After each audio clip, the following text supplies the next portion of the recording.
ഭക്തിയോഗം 12-ാം അധ്യായം. ഭക്തിയുടെ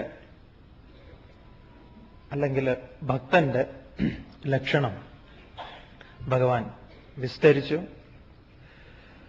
ഓരോരോ ഉപായങ്ങൾ, ഒന്ന് പറ്റുന്നില്ല എങ്കിൽ വേറൊന്ന്, അത് പറ്റുന്നില്ല എങ്കിൽ വേറൊന്ന്, ഇങ്ങനെ ഓരോന്നും ഓരോന്നും പറഞ്ഞ് അങ്ങേയറ്റം ലളിതമാർന്ന പദ്ധതികൾ. ഭഗവത്ഗീത യാതൊരു പ്രയാസവുമില്ല. ഭക്തൻ എന്ന് പറഞ്ഞാൽ വളരെ എളുപ്പമുള്ള കാര്യമാണ്. ഇനിയിപ്പം നോക്കി വന്നാൽ ഭക്തനാകാതിരിക്കുന്നതാ ബുദ്ധിമുട്ട്, അല്ലേ? ഭക്തൻ എന്ന് പറഞ്ഞാൽ നമ്മൾ മനസ്സിലാക്കി യാതൊരു വിധത്തിലുള്ള യഥാർത്ഥ്യങ്ങളുമായി താതാത്മ്യം പ്രാപിച്ച് ലോകത്തില് കാപട്യങ്ങൾക്കനുസരിച്ച് ജീവിക്കാത്തവൻ എന്ന് പറയാം. ഒരു സത്യസന്ധമായ ഒരു ജീവിതം. സത്യസന്ധമായ ജീവിതം എന്ന് പറയുമ്പോൾ ഞാൻ എന്താ പറയാ, ഞാൻ സത്യം മാത്രമേ പറയൂ, അങ്ങനെയുള്ള വെറുതെ ഒരു ജീവിതമുണ്ട്. അതിനെക്കുറിച്ചല്ല സ്വാമി പറഞ്ഞത്. അയാളുടെ സാന്നിധ്യം ലോകത്തിന് ഇത്രയേ ഉള്ളൂ. ഞാൻ എത്രത്തോളം സത്യസന്ധനാണ്, ഞാൻ എത്രത്തോളം ഭക്തനാണ് എന്നറിയാൻ ഒറ്റ ഉപായേ ഉള്ളൂ. എന്താണ്? നമ്മുടെ സാന്നിധ്യത്തിൽ മറ്റുള്ളവരെങ്ങനെയാണുള്ളത് അത് നോക്കിയാൽ മതി. നമ്മുടെ സാന്നിധ്യം വീട്ടിൽ ആർക്കെങ്കിലുമൊക്കെ പ്രശ്നം ഉണ്ടാക്കുന്നുവെങ്കിൽ നമുക്ക് എന്തൊക്കെയോ ചില കുഴപ്പങ്ങളുണ്ട് എന്ന് പറയാം. നമ്മൾ പൂജാതി കർമ്മങ്ങളും മറ്റ് ഉപവാസങ്ങളും ഇത്യാദികളൊക്കെ ചെയ്യുന്നുണ്ടാവും. പക്ഷെ എന്തോ ഒരു കുറവുണ്ട്. ഒന്ന് നമ്മളെ നോക്കാൻ നമുക്ക് ഒരവസരമാണ്. അതുകൊണ്ട് ഭഗവാൻ ഈ അധ്യായം പറഞ്ഞ് അവസാനിപ്പിച്ചത് എന്താണ്? ധർമ്മപ്രാപ്തിക്ക് ഉതകുന്നതായിട്ടുള്ള എൻ്റെ ഈ വാക്യത്തെ ആരാണോ ശ്രദ്ധയോടുകൂടി ഉപാസിക്കുന്നത് അവര് എനിക്ക് അങ്ങേയറ്റം പ്രിയപ്പെട്ടവരാണ്, എന്നെയാണ് അവർ പരമമായിട്ടുള്ള ആശ്രയമായിട്ട് കരുതിയിട്ടുള്ളത്. ഇതും പറഞ്ഞ് ഭക്തിയോഗം 12-ാം അധ്യായം അവസാനിച്ചു എന്ന് പറയാം. ഇനി മൂന്നാമത്തെ പ്രകരണം, ഭഗവത്ഗീതയുടെ 3-ാം ഭാഗം. അതാണ് ഇനിയുള്ള 13-ാം അധ്യായം.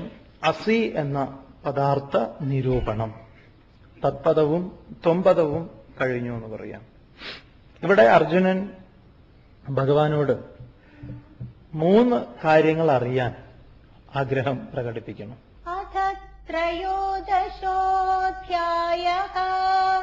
ക്ഷേത്രക്ഷേത്രജ്ഞവിഭാഗയോഗഃ. അർജുന ഉവാച പ്രകൃതിം പുരുഷം ചൈവ ക്ഷേത്രം ക്ഷേത്രജ്ഞമേവ ച ഏതദ്വേദിതുമിച്ഛാമി ജ്ഞാനം ജ്ഞേയം ച കേശവ. ചോദിച്ചു, പ്രകൃതിം പുരുഷം ച ഏവ ക്ഷേത്രം ക്ഷേത്രജ്ഞമേവ ച ഏതത് വേദിതും ഇച്ഛാമി ജ്ഞാനം ജ്ഞേയം ച കേശവ.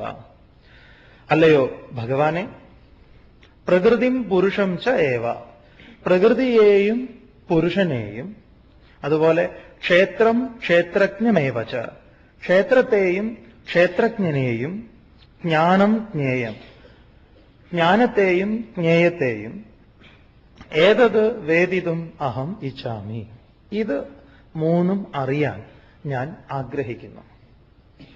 അപ്പൊ ഇതെന്താണ് എന്ന് അർജുനന് ഭഗവാൻ പറഞ്ഞു കൊടുക്കാൻ പോവാം. അർജുനൻ ചോദിച്ചിട്ടുള്ള എന്തൊക്കെയാണ്? പ്രകൃതി എന്താണ്, പുരുഷൻ എന്താണ്, ക്ഷേത്രം എന്താണ്, ക്ഷേത്രജ്ഞൻ എന്താണ്, ജ്ഞാനം എന്താണ്, ജ്ഞേയം എന്താണ്. ഇതാണ് ഈ അധ്യായത്തിലെ വിഷയം. അതുകൊണ്ട് ഈ അധ്യായത്തിന് ക്ഷേത്രജ്ഞ വിഭാഗ യോഗം.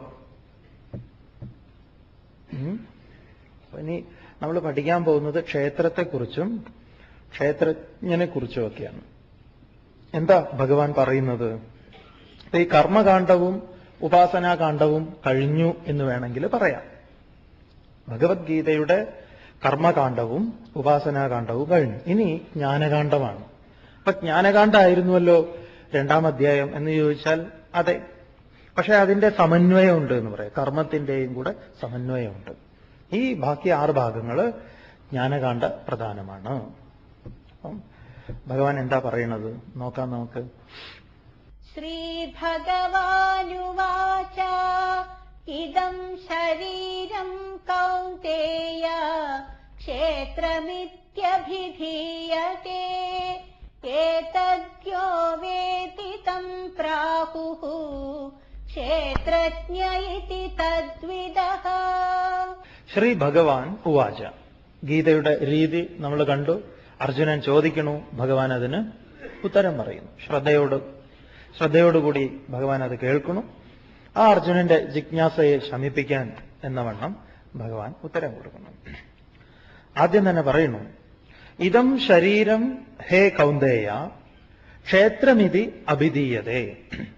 സ്വാമി ഹേ കൗന്ദേയ, അതെന്താ ഈ സ്വാമി ഇടയ്ക്കിടയ്ക്ക് ഇല്ലയല്ലോ ഞങ്ങളതിൽ ഹേ എന്ന്, പിന്നെ എന്താ അത് ഹേ എന്ന് പ്രയോഗിക്കുന്നത് എന്ന് ചോദിച്ചു. അതായത് സംസ്കൃതത്തിൽ സംബോധന പ്രഥമ എന്ന് പറയും. സംബോധന പ്രഥമയിൽ ഹേ എന്നുള്ളത് അല്ലയോ എന്നുള്ളത്, ഒരാളെ സംബോധന ചെയ്യുന്നതാണ്. അപ്പൊ അതിൽ ഹേ എന്ന് എഴുതി കാണില്ല, എന്നാലും പേരുകളുടെ കൂടെ. അപ്പൊ എല്ലായിടത്തും ഹേ നിങ്ങൾ ചേർക്കണ്ട, എവിടെയൊക്കെ പറയുന്നു അവിടെയൊക്കെ ചേർത്തോളൂ. അപ്പൊ ഹേ കൗന്ദേയ, അല്ലയോ അർജുന, ഇതം ശരീരം കൗന്ദേയ ക്ഷേത്രമിതി അഭിധീയതേ ഏതത് യഹ വേത്തി തം പ്രാഹുഃ ക്ഷേത്രജ്ഞ ഇതി തദ്വിദഃ. ഇതം ശരീരം ഭഗവത്ഗീതയാണ് പറയുന്നത്. അതിന് തൊട്ടു മുൻപ് ഒരു കാര്യം പറയട്ടെ. ഭഗവത്ഗീതയിൽ ഈ അർജുനൻ ചോദിച്ച ചോദ്യം ഇല്ലാത്ത പുസ്തകങ്ങൾ ഉണ്ടാവും, അതുകൊണ്ട് വിഷമം വേണ്ട എന്ന് പറയാം. അപ്പൊ ഭഗവത്ഗീത 700 ശ്ലോകങ്ങളാണ് എന്നും 701 ശ്ലോകങ്ങളാണ് എന്നും പറയാനുള്ള കാരണം ഇതാണ്. മനസ്സിലായോ? അപ്പൊ സ്വാമി, ഈ ഒരു ശ്ലോകം ആരാണ് രചിച്ചത്? അല്ലെങ്കിൽ എന്തുകൊണ്ട് ഈ ശ്ലോകം യഥാർത്ഥ ഗീതയിൽ ഇല്ലാതെ പോയി? എന്തായാലും ചോദ്യം വലിയ കുഴപ്പമുള്ള ചോദ്യമൊന്നുമല്ല. അല്ലെങ്കിൽ ഏതെങ്കിലും എന്താ പറയാ കുൽസിത ബുദ്ധികൾ ചേർത്ത് വെച്ചു എന്നൊന്നും പറയാൻ പറ്റില്ല എന്ന് പറയാം. അത് 13-ാം അധ്യായത്തിലെ ഈ ആരംഭ ശ്ലോകം അർജുനന്റെ ചോദ്യത്തെ പരിഗണിച്ചാൽ ഭഗവത്ഗീത 701 ശ്ലോകങ്ങൾ.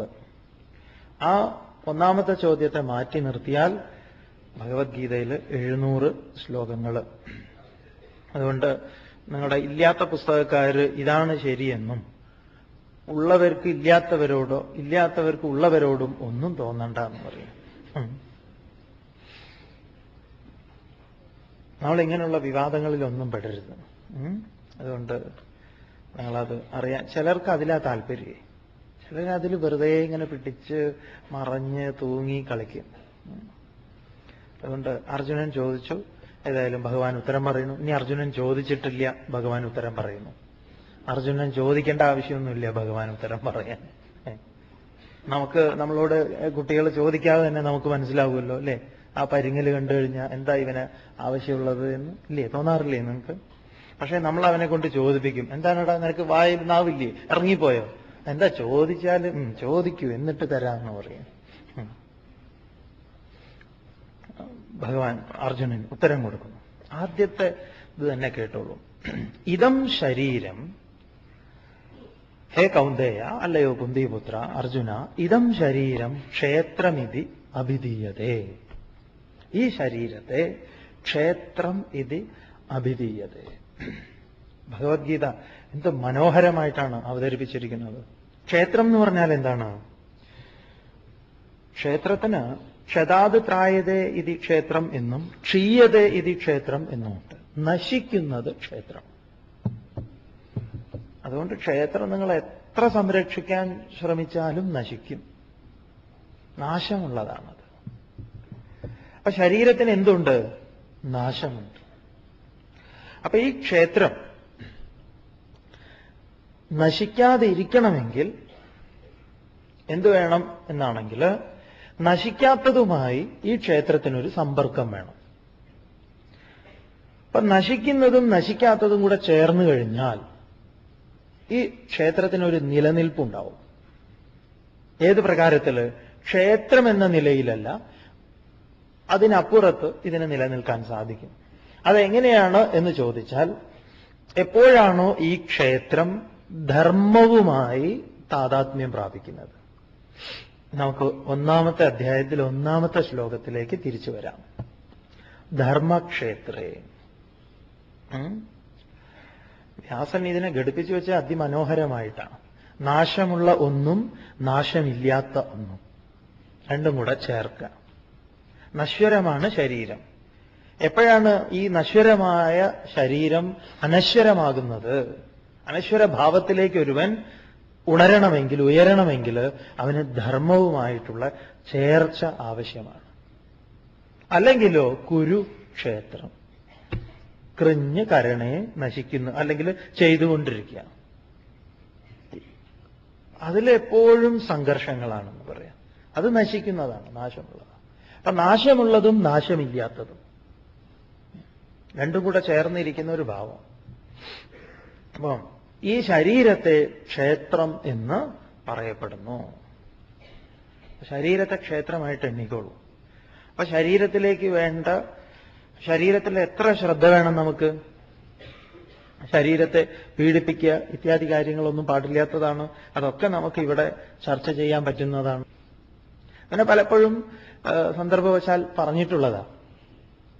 അപ്പൊ ആരോ ചോദിച്ചു, എന്താണ് ഈ സർവഭൂതഹിതേരതാഹ എന്ന് പറയുന്നുണ്ടല്ലോ, അപ്പം ഭൂതജാലങ്ങളുടെ കാര്യമൊക്കെ സ്വാമി പറഞ്ഞു, പക്ഷെ മനുഷ്യന്മാരുടെ കാര്യം പറഞ്ഞില്ലല്ലോ.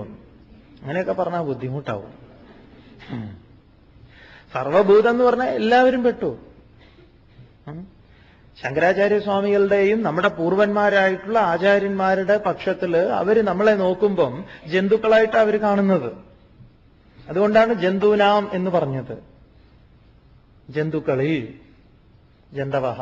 അതുകൊണ്ടല്ലേ ഇടയ്ക്ക് നമ്മൾ കുട്ടികളെ വിളിക്കുന്നത്, ഓ ഈ ജന്തുവിനെ കൊണ്ട് ഞാൻ തോറ്റു. അതെ അല്ലേ? അപ്പൊ അവര് വലിയ വേദാന്തികളാണ്. കാരണം ഇവൻ കേവലം ജന്തു മാത്രമേ ആയിട്ടുള്ളൂ. ഇവനിൽ മനുഷ്യന്റേതായിട്ടുള്ള ഭാവങ്ങളൊന്നും ഇല്ലാതെ പോകുമ്പോഴാണല്ലോ നമ്മൾ ജന്തു എന്ന് വിളിക്കുന്നത്, അസത്തെ എന്നൊക്കെ വിളിക്കുന്നത്. അപ്പൊ സർവഭൂതഹിതേരതത്വം എന്ന് പറഞ്ഞാൽ എല്ലാറ്റിനോടും ഉള്ളത് തന്നെയാണ്. അതിൽ പിന്നെ ഭാര്യയും ഭർത്താവും എല്ലാം ഉൾപ്പെട്ടു. ഇനി പിന്നെ അതിന് വേറൊരു ചോദ്യത്തിന്റെ ആവശ്യമില്ല എന്ന് പറയാം. ഈ ശരീരത്തോട് നമുക്കുണ്ടായിരിക്കേണ്ട സമീപനം, അപ്പൊ ഈ ശരീരത്തിനകത്തൊരു ദേവനുണ്ട് എന്നും, ഈ ശരീരം ആ ദേവനെ അറിയാനുള്ളതാണ് എന്നും, ആ ദേവനെ അറിയുമ്പോഴാണ് ഈ ശരീരത്തിന് ധർമ്മക്ഷേത്രമാകുന്നത് എന്നും ഇതൊക്കെ ഇത്തരത്തിലുള്ള ഗവേഷണങ്ങളൊക്കെ എന്താ ആകാം. അപ്പം ഇതം ശരീരം ക്ഷേത്രം ഇതി അഭിധീയതേ. ഒന്ന്. അപ്പൊ കർമ്മത്തിന്റെ ഇവിടെ പറയുന്നു, കർമ്മം എന്ന ബീജത്തിന്റെ, കർമ്മത്തെ ബീജമായി എണ്ണിയാൽ അതിന്റെ എന്താ ഫലം അനുഭവിക്കുന്നത് ഈ ഭൂമിയിലാണ് അത്രേ. അതായത് ഈ ശരീരത്തിൽ കർമ്മമാകുന്ന ബീജത്തിന്റെ വിളനിലം ശരീരം. അപ്പൊ ഈ ശരീരമാണ് ഇതൊക്കെ അനുഭവിക്കാനുള്ളത്. കർമ്മം എന്താണ്? ബീജമാണ്. അതുകൊണ്ടാണ് പൂർവന്മാര് കർമ്മം ശുദ്ധിയുള്ളതാക്കാൻ പറഞ്ഞത്.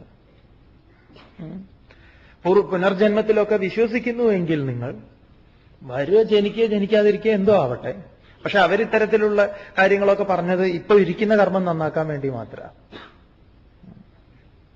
അപ്പൊ ഈ ശരീരത്തെ ക്ഷേത്രം എന്ന് പറയപ്പെടുന്നു. അതായത് ഉണ്ടായി അസ്ഥി. ഈ ശരീരത്തെക്കുറിച്ച് പഠിച്ചോളൂ. ഇനി ശരീരത്തെക്കുറിച്ച് പറയില്ല. എന്താണ് ശരീരം എന്നാണെങ്കിൽ ഇതിന് 6 വിധത്തിലുള്ള പരിണാമങ്ങളുണ്ട്. ഷഡ്വികാരവതേതത് സ്ഥൂല ശരീരം. ഷഡ്വികാരവത് 6 വികാരങ്ങൾ എന്തൊക്കെയാണ്? അസ്ഥി, ജായതേ, വർദ്ധതേ, വിപരീണമതേ, അപക്ഷീയതേ, വിനശ്യതി. ഇത് ഷഡ്വികാരവതേതത് സ്ഥൂല ശരീരം. ഏതത് ഇപ്രകാരത്തിലുള്ള 6 വികാരങ്ങൾക്ക്, പരിണാമങ്ങൾക്ക് വിധേയമാണ് നമ്മുടെ ശരീരം. അത് ഉണ്ടായി, നിലനിന്ന്, പരിണമിച്ച്, വികസിച്ച്, ക്ഷയിച്ച്, ഇല്ലാതെ. ഈ വികാരങ്ങളെ ഒരു പ്രകാരത്തിലും ഇല്ലായ്മ ചെയ്യാൻ സാധ്യമല്ല. പക്ഷെ ഈ വികാരങ്ങൾക്കൊക്കെ അപ്പുറമുള്ളവനാണെന്നും ഈ വികാരങ്ങളെ നിരീക്ഷിക്കാൻ എനിക്ക് കഴിവുണ്ടെന്നും എന്ന് ഞാൻ അറിയുന്ന സമയത്ത് എന്റെ ശരീരം ധർമ്മക്ഷേത്രവും. പിന്നെ എനിക്ക് മരണത്തെ പേടിക്കേണ്ട ആവശ്യമില്ല എന്ന് പറയാം. ഇതിപ്പം നമ്മളെ പേടി എന്താണെന്നറിയോ? ഞാൻ ഇല്ലാതെയായി പോവോ എന്നുള്ളതാ. അതുകൊണ്ട് എല്ലാവരും പേടിക്കുന്നു. മരണം എങ്ങനെയാ വരിക, എപ്പോഴാ വരിക, എതിലെയാ വരിക? പറഞ്ഞുവല്ലോ പണ്ട് ഒരു വാതിലുള്ള കൊട്ടാരം നിർമ്മിച്ച് പണിതതും ഒക്കെ ഇല്ലേ? എതിലെ വേണമെങ്കിൽ ഈ ഒരു അറിവ് നേടിയവന് മരണം എപ്പോൾ, എങ്ങനെ, എവിടെ, ഏത് വഴിക്ക് വന്നാലും വന്ന മരണം അബദ്ധത്തിലാവുമെന്ന് പറയാം. അതാണ് കാര്യം. മരണം ഒരു ദേവനായി വരികയാണെങ്കിൽ ഏതെങ്കിലും നമുക്ക് മരണത്തിനൊരു വേഷം സങ്കല്പിക്കുകയാണെങ്കിൽ മരണം വിചാരിക്കും, എന്താ ഞാൻ വന്നത് അബദ്ധമായി എന്ന്. കാരണം വരേണ്ട സ്ഥലത്തല്ല വന്നതെന്ന് പറയാം. കാരണം ഇതുവരെ ആളുകളൊക്കെ എന്നെ കണ്ടു കഴിഞ്ഞാൽ പേടിക്കും. ഒരിക്കല് മുല്ല നസറുദ്ദീൻ അദ്ദേഹം വലിയ ധനികനൊന്നുമല്ല. അറിയാലോ, നിങ്ങൾക്ക് പരിചയമില്ലേ അദ്ദേഹത്തെ? കുറച്ചു കാലമായിട്ട് പരിചയം ഉണ്ടായി കാണുമല്ലോ അല്ലേ? തത്വജ്ഞാനിയാണ്. അതാണ് അദ്ദേഹത്തിന്റെ ധനം എന്ന് പറയാം. അപ്പൊ ഒരു വീട്ടിൽ അദ്ദേഹത്തിന്റെ ഒരു കഴിയുന്നു. രാത്രി നല്ല തണുപ്പുണ്ട്. അപ്പൊ ഒരു പുതപ്പേ ഉള്ളൂ. ആ പുതപ്പ് വിരിച്ച് ആ പുതപ്പില് പകുതി മുല്ല കിടന്ന് അതിന്റെ പകുതിയെ പുതച്ചുകൊണ്ടാണ് കിടപ്പ്. ഇങ്ങനെയൊക്കെ കിടക്കാൻ പറ്റുമോ എന്ന് ചോദിച്ചാൽ പൂരപ്പറമ്പിലൊക്കെ പോയിട്ടുള്ളവർക്കറിയാം, നാടകമൊക്കെ കാണുന്നവർക്ക് പണ്ട്. ആദ്യം അവരങ്ങനെ വിസ്തരിച്ചൊക്കെ ഇരിക്കും. പിന്നെ ഒന്ന് ചായും, പിന്നെ ഒന്നുകൂടെ ചായും, പിന്നെ കിടക്കും, ചെരുപ്പഴിച്ച് തലയണയാക്കും അല്ലേ. പിന്നെ മുണ്ടാണ് പുതപ്പായിട്ടും കിടക്കയായിട്ടും എല്ലാം കൂടെ ആയിട്ട് ഒരു ഷേപ്പിലായിരിക്കും അത്. ഇതുപോലെ മുല്ല അതിവിദഗ്ധമായി വളരെ സുഖമായിട്ട് അങ്ങനെ കിടക്കുക. അങ്ങനെ ഉറങ്ങുമ്പോഴാണ് കള്ളൻ കയറിയത് വീട്ടില്. അപ്പൊ കള്ളൻ നോക്കുന്ന സമയത്ത് വാതിലൊക്കെ വെറുതെ ഒന്ന് ചാരിയിട്ടിട്ടേ ഉള്ളൂ. അപ്പൊ ഒന്ന് തുറന്നു, തൊട്ടതും വാതിലങ്ങോട്ട് തുറന്നു. നോക്കുമ്പോ എല്ലാ വാതിലും തുറന്നു കിടക്കുക. കള്ളന് സുഖമായി.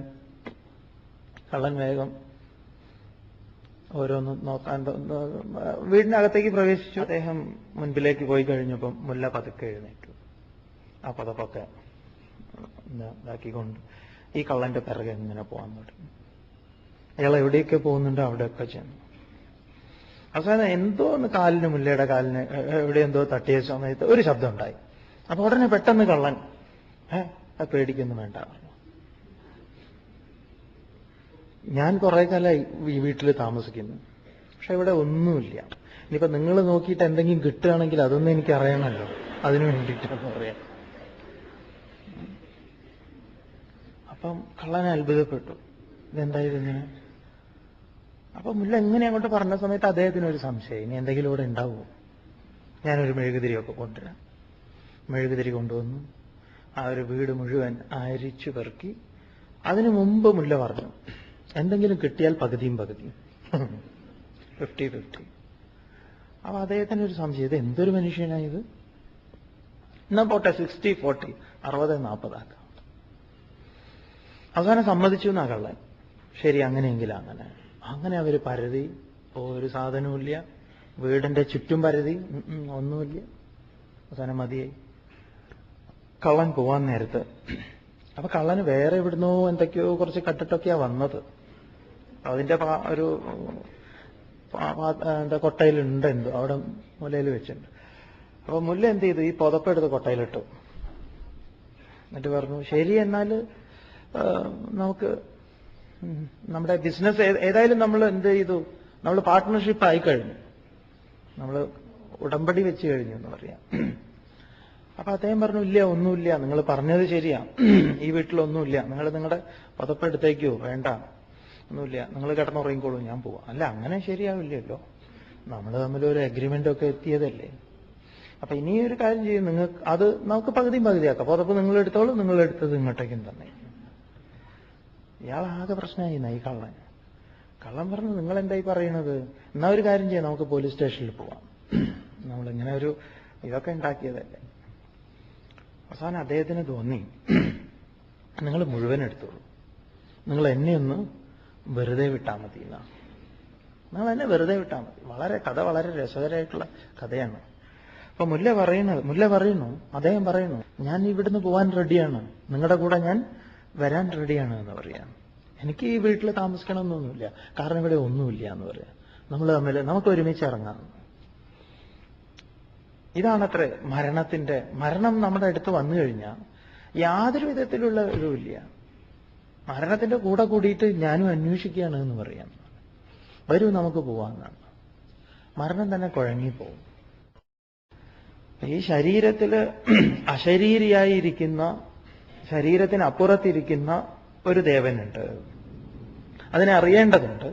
ഭഗവാൻ ആദ്യം പറയുന്നു, ശരീരം ക്ഷേത്രമാണ്. ഏതത് യാതൊരുവനാണോ ഏതത് ഏതിനെ ശരീരത്തെ. അപ്പൊ ഈ ശരീരത്തെ ഭഗവാൻ ക്ഷേത്രം എന്ന് പറയുന്നു. ഒപ്പം ശരീരത്തിന് പരിണാമത്തിന് വിധേയമാണ് എന്ന് നമ്മൾ മനസ്സിലാക്കി. ഇനി ഈ ശരീരത്തെക്കുറിച്ച് പറയുന്നത് സപ്തധാതുക്കളെ കൊണ്ട് നിർമ്മിതമാണ് എന്നാണ്. പഞ്ചമഹാഭൂതങ്ങളെ കൊണ്ടാണ്. അതേപോലെ സപ്തധാതുക്കൾ ഈ ശരീരത്തിലുണ്ട് എന്നാണ്. അതെന്തൊക്കെയാണ് എന്നാണെങ്കിൽ, ത്വം മാംസ രുതിര സ്നായു മേധോ മജ്ജ അസ്ഥി സങ്കുലം. പിന്നെ മൂത്രം പൂർണ്ണപുരീഷാഭ്യാം സ്ഥൂലം നിന്ദ്യമിതം വപുഹു എന്നാണ് വിവേകചൂടാമണിയിൽ ആചാര്യസ്വാമികൾ പറയുന്നു. ത്വം മാംസ രുതിര സ്നായു മേധോ മജ്ജാസ്തി സങ്കുലം. ത്വക്ക് തൊലി, മാംസം, രുതിരം, സ്നായു രക്തം, സ്നായു ഞരമ്പ്, പിന്നെ മജ്ജയുണ്ട്, മാംസമുണ്ട്, അസ്ഥിയുണ്ട്, ഇത്യാദികളും മലവും മൂത്രവും. ഇത് ഒരു ഷെയ്പ്പായതാണ് അത്ര. ഇതുകൊണ്ടാണ് ഇതിനെ നിർമ്മിച്ചത് എന്ന് പറയുന്നത്. പിന്നെ ഇതിന് 3 അവസ്ഥകളുണ്ട്: ജാഗ്രത്, സ്വപ്ന, സുഷുപ്തി. നമ്മുടെ ശരീരത്തെക്കുറിച്ച് പഠിച്ചാൽ നല്ലതാ, അറിയുന്നത് നല്ലതാണ്. ഇതൊക്കെയാണിത്. ഇതിനെല്ലാറ്റിനെയും കൂടെ ഭഗവാൻ ഒരു നല്ലൊരു പേരൊക്കെ നൽകിയിട്ട് പറയുന്നു, ഈ ശരീരം ക്ഷേത്രം. യഹ ഏതത് വേത്തി, ആരാണോ ഈ ശരീരത്തെ അറിയുന്നത്, തം അവനെ. ശരീരത്തെ ആരറിയുന്നു? അവനെ ക്ഷേത്രജ്ഞ ഇതി. ക്ഷേത്രജ്ഞൻ, ക്ഷേത്രത്തെ അറിയുന്നവൻ, ക്ഷേത്രജ്ഞൻ എന്ന് തദ്വിദ, അറിയുന്നവനെ, ആ വിഷയത്തെ അറിയുന്നവൻ. തദ്വിദ എന്ന് പറഞ്ഞാൽ അറിയുന്നവൻ എന്ന് പ്രാഹു പറയപ്പെടുന്നു. അപ്പൊ നീ എന്നോട് ചോദിച്ചില്ലേ ക്ഷേത്രം എന്ത്, ക്ഷേത്രജ്ഞൻ എന്ത് എന്ന്? അതില് ക്ഷേത്രം എന്നാൽ ശരീരമെന്നും ക്ഷേത്രജ്ഞൻ എന്നാൽ ആ ശരീരത്തെ അറിയുന്നവൻ. അപ്പൊ നമ്മുടെ ശരീരത്തെ അറിഞ്ഞില്ലേ? അതെ, ഏതജ്ഞാനിക്കും, കഴിഞ്ഞ ദിവസങ്ങളിൽ സൂചിപ്പിച്ചിട്ടുണ്ട്, ഏതൊരജ്ഞാനിക്കും അറിയാം ഞാൻ ശരീരമല്ല എന്ന്. അതുകൊണ്ട് തന്നെയാണ് ആ അജ്ഞാനി തന്റെ നിലനിൽപ്പ് തനിക്ക് നിലനിൽക്കുന്നതിനായിട്ട് ശരീരത്തിന്റെ ചില ഭാഗങ്ങൾ, അവയവങ്ങളൊക്കെ ഇല്ലാതെ ആയാലും കുഴപ്പമില്ല എന്ന് പറയുന്നത് ഇല്ലേ? ഡോക്ടർ പറയാണ് അവന്റെ നിലനിൽപ്പിന് ഇതാ ഈ സ്ട്രോങ് മെഡിസിൻ ഇത് എടുക്കണം, ഇതിന്റെ വില ഇത്രയാണ്, ഇത് മേടിക്കണമെങ്കിൽ ചിലപ്പം വീട് വിൽക്കേണ്ടി വരും, എന്നാലും വേണ്ടില്ല, നമ്മൾ വീട് വിൽക്കാൻ റെഡിയാ അല്ലേ? എന്നിട്ട് അദ്ദേഹം പറയണു, നോക്കൂ ഇതിന് ചില ഉറപ്പ് പറയാൻ പറ്റില്ല, സാധ്യതയുണ്ട്, ചിലപ്പോ കണ്ണുപോകും, കണ്ണുപോയാലും വേണ്ടില്ല അല്ലേ? അല്ല മെന്റലാവാൻ സാധ്യതയുണ്ട്, എന്നാലും വേണ്ടില്ല എന്ന് പറയും. അങ്ങനെയൊന്നും പറയില്ലേ സ്വാമി? പറയും, ഒരു കുഴപ്പമില്ല, എന്നാലും അതായത് എനിക്ക് മൊത്തത്തിൽ കുഴപ്പം സംഭവിച്ചാലും വേണ്ടില്ല, എന്തോ ഒരു നിലനിൽക്കണം എന്നുള്ളൊരു ഒരു ജ്ഞാനം. കാരണം ഏതൊക്കെയോ തലമുറകളിൽ എപ്പോഴൊക്കെയോ നമ്മൾ ഈ സത്യം അറിഞ്ഞവരാണ് എന്നത് തന്നെയാണ് ഇതിന്റെ രഹസ്യം. പലപ്പോഴും നമ്മൾ പലതും മറന്നു പോവാറില്ലേ? ഞാനത് ഇതിന്റെ ഉള്ളിൽ വെച്ചിരുന്നു എന്ന്. ഇതുപോലെയാ കാര്യങ്ങളൊക്കെ. ചില ദിവസം, എത്രയോ ദിവസങ്ങൾക്ക് മുൻപ്, എത്രയോ മാസങ്ങൾക്ക് മുൻപ്, ഇല്ലേ, ശമ്പളം കിട്ടിയ സമയത്ത് 100 പുത്തൻ നോട്ടുണ്ടായിരുന്നു, ഒരു 25 അപ്പൊ നമ്മൾ എന്ത് ചെയ്തു എന്നറിയോ? ഇതേതായാലും എടുക്കാൻ ചെലവാക്കണ്ട എന്ന് വിചാരിച്ച് നമ്മളതൊരു കവറിലൊക്കെ ഇട്ട് മടക്കിയിട്ട് നമ്മുടെ പാൻറിന്റെ അടിയിൽ, തുണിയുടെ അടിയിൽ വെച്ചു. ഇതൊരു 4, 5, 6 മാസങ്ങൾ മറന്നുപോയി സംഭവം. ഒരു ദിവസം ഉണ്ട് നോക്കുന്ന, ശരിയാ, ഇതെവിടുന്ന്? ഇതന്ന്. വലിയ സന്തോഷമാണ്, ഇല്ലേ? ഇതുപോലെ പലതും നമ്മുടെ അഭ്രപാളികളില്, നമ്മുടെ ഉള്ളിന്റെ ഉള്ളില് എവിടെയൊക്കെയോ കിടക്കുന്നുണ്ട്.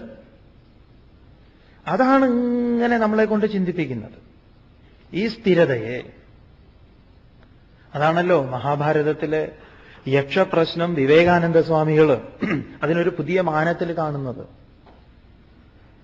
അഹനി അഹനി ഭൂതാനി ഗച്ഛന്തി യമാലയെ ശേഷാസ്ഥാവരമിച്ഛന്തി കിം അദ്ഭുതമിത പരം എന്നുള്ളതിന് വിവേകാനന്ദ സ്വാമികൾ പറഞ്ഞത് അറിവില്ലായ്മ എന്നല്ല, പിന്നെയോ അറിവിന്റെ മഹാത്ഭുതമാണെന്ന.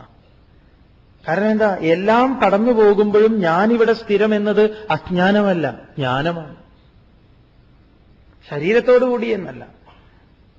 ഇപ്പൊ ഒരാൾ വിചാരിക്കുന്നു എന്നിരിക്കട്ടെ, ഇവരൊക്കെ മരിച്ചു പോകുമ്പോഴും ഞാനിവിടെ നിൽക്കുന്നു എന്ന്. ഇത് ജീവനോടെ ഇരിക്കുമ്പോഴേ അറിയാൻ പറ്റൂ, മരിച്ചു പോകുമ്പോൾ അറിയാൻ പറ്റില്ല. ഞാൻ സ്ഥിരം തന്നെയാണ്. അല്ലെങ്കിൽ ആരെങ്കിലും വിശ്വസിക്കുന്നുണ്ടോ ഞാൻ ശരീരത്തോടുകൂടി സ്ഥിരമായിട്ടിരിക്കുന്നു? ഇല്ല, ഒരിക്കലും ഇല്ല. അതുകൊണ്ട് ഞാൻ സ്ഥിരമെന്ന അറിവ് നമുക്കുണ്ട്. പക്ഷെ നമ്മുടെ വ്യവഹാരത്തിൽ, നമ്മൾ സഹജനോട് പെരുമാറുന്ന സമയത്ത് നമുക്ക് ഈ അജ്ഞാനം, മായ, മറയൊക്കെ വന്ന്, അതിന് ഭഗവാൻ പറഞ്ഞുവല്ലോ ഏതൊക്കെ പ്രകാരത്തിലാണ് അത് വന്നത് എന്ന്. അത് മറന്നു പോകുന്നു എന്ന് പറയുള്ളൂ. ഒന്ന് പൊടി തട്ടി, എപ്പോഴും ഒന്ന് പൊടി തട്ടി പോവുകയാണെങ്കിൽ കാര്യം വളരെ ഭംഗിയാണ്, വളരെ ലളിതവുമാണ്. ഇതങ്ങനെ ഗഹനമായിട്ടുള്ള വിഷയമൊന്നുമല്ല. പക്ഷേ നമ്മളെ കാലാകാലമായിട്ട് പലരും അങ്ങനെ പഠിപ്പിച്ചു. വേദാന്തം എന്ന് പറഞ്ഞാൽ, ഗീത എന്ന് പറഞ്ഞാൽ, ഉപനിഷത്ത് എന്ന് പറഞ്ഞാൽ നിങ്ങൾക്കൊന്നും മനസ്സിലാവില്ല. ആത്മാവ് എന്ന് പറഞ്ഞാൽ അതൊരു പ്രത്യേകതരം മാവാണ്. നിങ്ങൾ ഈ എളോർ മാവും മറ്റു മാവും അരിമാവും ഒക്കെ കണ്ടിട്ടുള്ളൂ, അതുകൊണ്ട് ഇതൊരു പ്രത്യേക മാവാണ്. അങ്ങനെ ആലും മാവും ചേർത്ത് വെച്ചതാണ് എന്നൊക്കെ പറയുന്നു. അതാണ് ആത്മാവത്രേ. ഒന്നുമില്ല. അത് ക്ഷേത്രജ്ഞൻ എന്ന് പറയുമ്പം ഞാൻ എന്റെ ശരീരത്തെ മാറി നിന്ന് എനിക്ക് കാണാൻ സാധിക്കുമല്ലോ. ആര് പറഞ്ഞു സാധിക്കില്ല എന്ന്? നിങ്ങൾ നിങ്ങളുടെ ഇന്നലകളിലേക്കൊന്ന് പോയി നോക്കൂ. നമ്മുടെ എവിടെ ഓർമ്മ ആരംഭിക്കണോ? എന്തായാലും ക്ലാസ് റൂമൊക്കെ ഓർമ്മയുണ്ടാവുമല്ലോ. LKG UKG ഒന്നും കിട്ടിയില്ലെങ്കിലും അല്ലേ, അന്ന് നമ്മൾ പറയുകയായിരുന്നില്ലേ എന്റെ യൂണിഫോമാണ് ഇത് എന്നൊക്കെ, അല്ലേ? നമുക്കൊരു കുട്ടിക്കാലം ഉണ്ടായിരുന്നല്ലോ. അതിനെയൊക്കെ ഇന്ന് സ്മരിക്കുന്ന സമയത്ത് ആ ശരീരത്തെ തന്നെയല്ലേ താൻ മാറി നിന്ന് കാണുകയല്ലേ. തന്റെ യുവത്വം എന്തൊക്കെ പൊട്ടത്തരങ്ങൾ കാണിച്ചു, ഇല്ലേ? എത്ര പെട്രോൾ അടിച്ച് ഇങ്ങനെ കറങ്ങി, അല്ലെങ്കിൽ സൈക്കിൾ എടുത്ത് പോയി, അല്ലെങ്കിൽ ബസ്സിൽ കയറിപ്പോയി. ഇതൊക്കെ ഇന്ന് മാറി നിന്ന് നോക്കുമ്പം എന്റെ ചെയ്തികളെയും എന്റെ ശരീരത്തെയും ശരീരത്തിന്റെ വളർച്ചയെയും ശരീരത്തിനുണ്ടായ മാറ്റങ്ങളെയും ഒക്കെ ഇപ്പം കാണുന്നവനും ആരാണ്? ഇതിന് വലിയ പെരുത്തജ്ഞാനൊന്നും വേണ്ട. വേണോ? അതിനെയാണ് ഇവിടെ ക്ഷേത്രജ്ഞൻ എന്ന് പറഞ്ഞത്. അല്ലാതെ നിങ്ങൾ വിചാരിക്കേണ്ട ഇതിനെ മുഴുവനെ വേറൊരു വിധത്തിൽ കണ്ടു എന്ന്. അറിവ് തന്നെയാണ് ക്ഷേത്രജ്ഞം. ജ്ഞപ്തി എന്ന് പറഞ്ഞ അറിവ്. അപ്പൊ ശരീരത്തിന്റെ മാറ്റത്തെ ആരാണ് കാണുന്നത്? ശരീരത്തിന്റെ മാറ്റം, എന്നിലെ യുവത്വം, എന്നിലെ ബാല്യം കഴിഞ്ഞു എന്ന് കണ്ടവനാര്? എന്നിലെ യുവത്വം മാറിയത് കണ്ടവനാര്? ഇതാ എന്നിലെ വാർദ്ധക്യത്തെ കണ്ടവനാര്? ഇനി ഈ വാർദ്ധക്യത്തിന്റെ അഭാവത്തില്, അല്ലെങ്കിൽ വാർദ്ധക്യത്തിന്റെ എന്താ പറയാ, വാർദ്ധക്യത്തെയും അതിന്റെ അടുത്ത രൂപാന്തരവും അതും കാണാൻ കഴിയുന്നവൻ തന്നെയാണ് ഞാൻ. ഇതിനെ അറിയുന്നവനെ ക്ഷേത്രജ്ഞൻ എന്ന് പറയുന്നു. അപ്പൊ ക്ഷേത്രജ്ഞൻ. അപ്പം അർജുന, കർമ്മത്തിന്റെ, അല്ലെങ്കിൽ ഇങ്ങനെ നമുക്ക് മനസ്സിലാക്കാം, കർമ്മം നേരത്തെ പറഞ്ഞല്ലോ, കർമ്മം ഒരു ബീജമാണ്, അതിന്റെ വിളനിലമാണ് ഈ ശരീരം. ആ ശരീരത്തിന്റെ മാറ്റങ്ങളും അതിന് വരുന്നതും അതിനോട് നാം ഇടപഴകുന്നതും ഒക്കെ നിങ്ങൾ ഒരു ഫുട്ബോൾ കളി കാണുന്നത് പോലെ, റഫറി കാണുന്നത് പോലെ ഇങ്ങനെ മാറി നിന്ന നല്ല രസമാണ്. തുടർന്ന് പറയാം. ക്ഷേത്രജ്ഞം ചാപി മാം വിദ്ധി സർവക്ഷേത്രേഷു ഭാരത ക്ഷേത്രജ്ഞയോർജ്ഞാനം യത്തജ്ഞാനം മതം മമ. ക്ഷേത്രജ്ഞം ച അപി മാം വിദ്ധി സർവക്ഷേത്രേഷു ഭാരത ക്ഷേത്രജ്ഞയോः ജ്ഞാനം യത് തത് ജ്ഞാനം മതം മമ. ഹേ ഭാരത, ഭഗവാൻ എപ്പോഴൊക്കെയാണോ അർജുനനെ ഭാരത എന്ന് വിളിക്കുന്നത് അപ്പോഴൊക്കെ വളരെ സൂക്ഷ്മമായ വിഷയം, അതായത് ആ അറിവിന് അങ്ങേയറ്റം പ്രാധാന്യം കൊടുക്കേണ്ട, അതായത് ഉള്ളിലേക്ക്, ബുദ്ധിഗുഹയിലേക്ക് അതിനെ ഉൾക്കൊള്ളേണ്ടുന്ന സന്ദർഭങ്ങളിലൊക്കെ ഭഗവാൻ അർജുനനെ ഭാരത എന്ന് വിളിക്കും. കർമ്മപ്രധാനമായിട്ടുള്ള കാര്യങ്ങൾ പ്രോത്സാഹിപ്പിക്കാനായിട്ട് ഭഗവാൻ പറയും മഹാബാഹോ എന്നൊക്കെ വിളിക്കും. അപ്പൊ ഭ എന്ന് പറഞ്ഞാൽ ഭാസയതി ഇതി ഭ അറിവ്, രഥ അതിൽ രമിക്കുക, ഈ ആനന്ദത്തിൽ രമിക്കണം. ഈ ഒരു അറിവ് നിനക്ക് ആനന്ദം തരുന്നതായിരിക്കട്ടെ. അതുകൊണ്ട് ഈ വംശത്തിൽ പിറന്ന നിന്റെ പൂർവികന്മാരൊക്കെ തന്നെ ഈ ഒരു അറിവിലാണ് അവര് ആനന്ദിച്ചിരുന്നത്. അതുകൊണ്ട് നീയും അങ്ങനെ തന്നെ ആവട്ടെ, നിനക്കതിന് സാധിക്കട്ടെ എന്നുള്ള ഒരു അനുഗ്രഹ ബുദ്ധിയാൽ ഭഗവാൻ ആരാണ് നീ എന്ന് ഓർമ്മിപ്പിക്കുക. അപ്പൊ നമ്മളോടും ഭാരതം എന്ന് കേട്ടാൽ എന്ത് വേണം? ഇത് ഓർമ്മ വേണം എന്ന് പറയാം. അല്ലയോ അർജുന, സർവക്ഷേത്രേഷു, സർവക്ഷേത്രങ്ങളിലും എന്ന് പറഞ്ഞാൽ ഈ ഭഗവാൻ പറയുന്നു എല്ലാ ശരീരങ്ങളും ക്ഷേത്രമാണ്. ഗീതയുടെ അഭിപ്രായത്തില്, ഭഗവാന്റെ അഭിപ്രായത്തില് സകല ശരീരങ്ങളും ക്ഷേത്രം. അപ്പൊ ഒന്ന് നോക്കൂ, അപ്പോ അതുകൊണ്ടാണ് എല്ലാം എല്ലാറ്റിനെയും നമിക്കാം. ഉള്ളിൽ ആരുണ്ട്? സ്വാമി നിന്റെ അകത്തോ, അയ്യപ്പ നിന്റെ അകത്തോ, തിന്തകത്തോമല്ല. അപ്പം നമസ്തേ തേ നമഃ, നിനക്ക് നമസ്കാരം. എന്തുകൊണ്ട്? അതിന്റെ ഉള്ളില് ഒരാളിരിക്കണോ.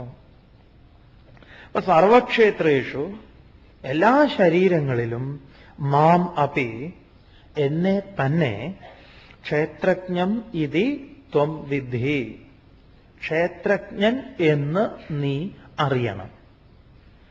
ഈ ക്ഷേത്രത്തെ കാണുന്ന ക്ഷേത്രജ്ഞൻ അതാരാണ്?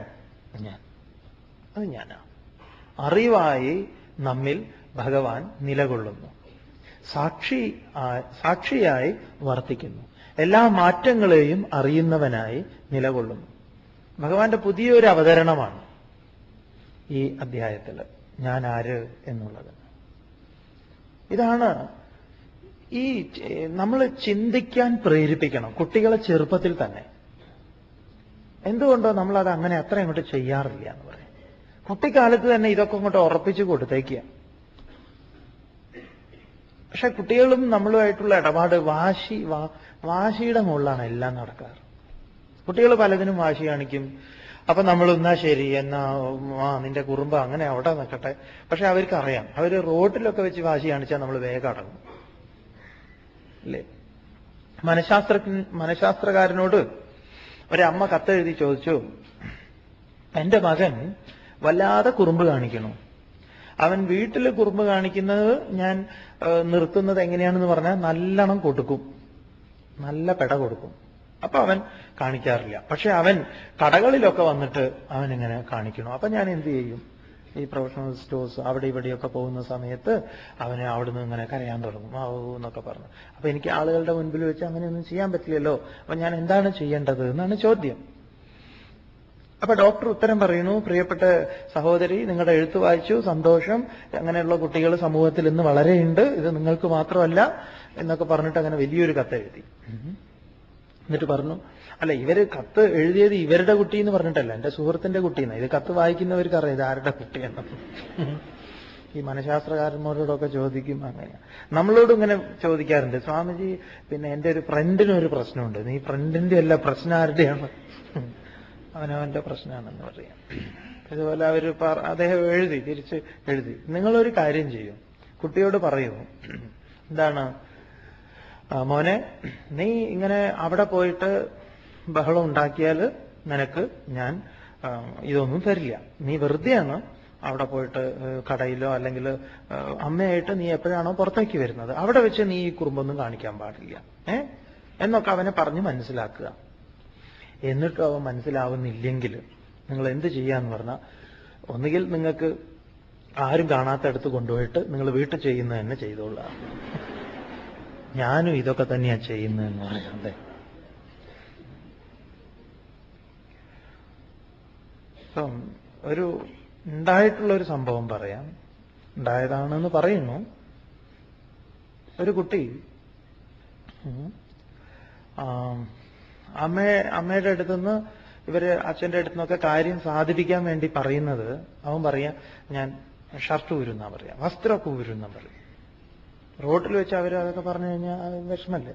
ഊരെന്നും പറഞ്ഞിട്ട് ഇവൻ അങ്ങോട്ട് ബട്ടൺസ് ഒക്കെ അഴിക്കും. അപ്പോഴേക്കും അവർ വേഗം മേടിച്ചു കൊടുക്കും. ഇങ്ങനെ അവരെ ഇതാക്കിക്കൊണ്ടിരിക്കുകയാണ്. അങ്ങനെ ഒരു ദിവസം ഡോക്ടറെ അടുത്ത് കൊണ്ടുപോയി.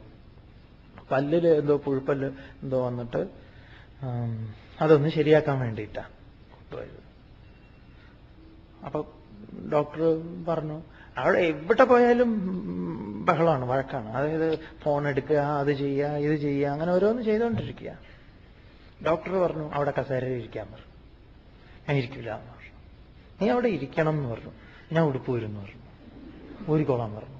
ഞാൻ ഊരുന്ന് പറഞ്ഞു. ഊരാൻ പറഞ്ഞു. അവൻ ഊരി. ഉടുപ്പൂരി ഒരൊറ്റ എറിഞ്ഞു. ഡോക്ടറുടെ മുഖത്തേക്ക് എറിഞ്ഞു. ഡോക്ടറെ എടുത്തിട്ട് അവിടെ ഇട്ടു. ഇപ്പം ആള് ഇത് എന്താ പാൻറ് മാത്രമേ ഉള്ളൂ. അപ്പൊ പിന്നെ ബഹളം കളിക്കും പറഞ്ഞു. അവിടെ ഇരിക്കാൻ പറഞ്ഞു. ഞാൻ ഇനിയും ഊരുന്നു പറഞ്ഞു. ഊരിക്കോളാൻ പറഞ്ഞു. പാൻറ് ഊരി ഒറ്റയേറി. ഡോക്ടർ അതും എടുത്തു അവിടെ വെച്ചു. പിന്നെയും തുടങ്ങി ഓരോന്നൊക്കെ ചെയ്യാൻ. ഇരിക്കാനല്ലേ പറഞ്ഞു എന്ന് വെച്ചു. ഞാൻ ഊരുന്ന് പറഞ്ഞു. ഇനി ഒന്നുകൂടി ഉള്ളൂ ഊരും ഞാൻ എന്ന് പറഞ്ഞു. ഊരാൻ പറഞ്ഞു. ഊരി ഒരൊറ്റയേർ. അത് ഡോക്ടർക്ക് കിട്ടിയില്ല, പൊങ്ങിപ്പോയി. ഏതായാലും സിസ്റ്റർ എടുത്തുകൊണ്ട് വന്നു. പിന്നെ കുറച്ച് ആള് ഇതൊക്കെ അങ്ങോട്ട് കഴിഞ്ഞ ഊരി അങ്ങോട്ട് വലിച്ചെറിഞ്ഞതോടുകൂടി കുറച്ചൊരു എന്തോ ഒരു മാറ്റം വന്നെന്ന് പറയാം. ഒന്നാളവിടെ തളർന്നുപോയി. അങ്ങോട്ട് ഇരുന്നു. പിന്നെ ഡോക്ടർ ഇതെല്ലാം ചെയ്തു കഴിഞ്ഞു. പിന്നെ ആൾക്ക് അധികം മിണ്ടാട്ടമില്ല. ഡോക്ടറോട് പറഞ്ഞു എന്റെ ഉടുപ്പ് തരാൻ. ഡോക്ടർ പറഞ്ഞു തരില്ലാവുന്നു. എന്താ നീ ഊരാനുള്ളത്? ഇനി ഒന്നുമില്ലല്ലോ ഊരാൻ. അത് നോക്കുക, ഇനി എന്തെങ്കിലും ഊരാനുണ്ടോ? തരില്ല. അപ്പൊ അമ്മ പുറത്താണ്. അമ്മയോട് ഡോക്ടർ പുറത്താക്കി. അമ്മമാരെ ചിലയിടത്തുനിന്നൊക്കെ പുറത്താക്കിയാലേ കുട്ടികൾ നന്നാവുള്ളൂ എന്ന് പറയാം.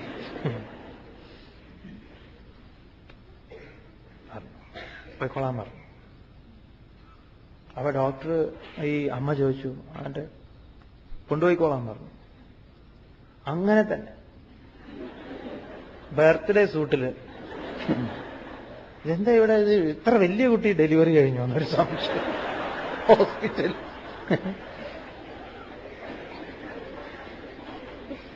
ഏതായാലും ഇവൻ എന്താ അമ്മയുടെ കൈയൊക്കെ പിടിച്ച് ആ സ്റ്റെയർ കേസ് ഒക്കെ കയറി ആളിറങ്ങി. എല്ലാവരും അങ്ങനെ നോക്കി. പിന്നെ വണ്ടിയിൽ കയറി വീട്ടിൽ പോയി. പിറ്റേ ദിവസം അമ്മ ഡോക്ടറെ ഫോൺ ചെയ്തു. പറഞ്ഞു അവൻ എൻ്റെ ആ പഴയ മോനെ അല്ല എന്ന് പറയും. അവനാകെ മാറിപ്പോയി. ഡോക്ടറോട് എങ്ങനെ നന്ദി പറയണമെന്ന് എനിക്കറിയില്ല പറയും. നമുക്കറിയില്ല എന്ന് പറയാം. പലപ്പോഴും അത് ഹാൻഡിൽ ചെയ്യാൻ അറിയില്ല. അതുകൊണ്ട് നമ്മൾ ഇതൊക്കെ ചെറുപ്പത്തിൽ തന്നെ നമുക്ക് കൊടുക്കാൻ പറ്റും.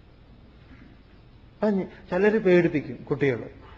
എനിക്ക് അവനെ തന്നെ കല്യാണം കഴിക്കണം, അല്ലെങ്കിൽ ഞാൻ എഴുതി വെച്ച് മരിക്കുന്നു പറയാം. ഈ എഴുതി വെച്ച് മരിക്കുന്നു പറയുന്നവരോട് നിങ്ങൾ എന്താ വേണ്ടതെന്നറിയോ? നല്ലൊരു പാർക്കർ പേന മേടിച്ചു കൊടുക്കുക. അഥവാ എഴുതിയിട്ടില്ലെങ്കിലോ. വണ്ടിക്ക് ഞാൻ തലവെക്കുന്നു പറഞ്ഞാലോ റെയിൽവേ ടൈം ടേബിൾ കൊടുക്കാം. ഇതൊക്കെയാണ് ചെയ്യേണ്ടത്. വെറുതെ പറഞ്ഞ് ഭീഷണിപ്പെടുത്തുന്ന കേസുകളൊക്കെ ഉണ്ട്. അതുകൊണ്ട് ഒരിക്കലത് പുറത്തു വന്നു കഴിഞ്ഞാൽ ആ കുട്ടിയുടെ കാര്യത്തിൽ വലിയൊരു സംഭവം സംഭവിച്ചു എന്ന് പറയാം. ഇതൊക്കെ നമുക്ക് ചെറുപ്പത്തിൽ തന്നെ സാധിക്കുന്നതാണ്. നമ്മൾ വിചാരിക്കേണ്ട സാധിക്കില്ല.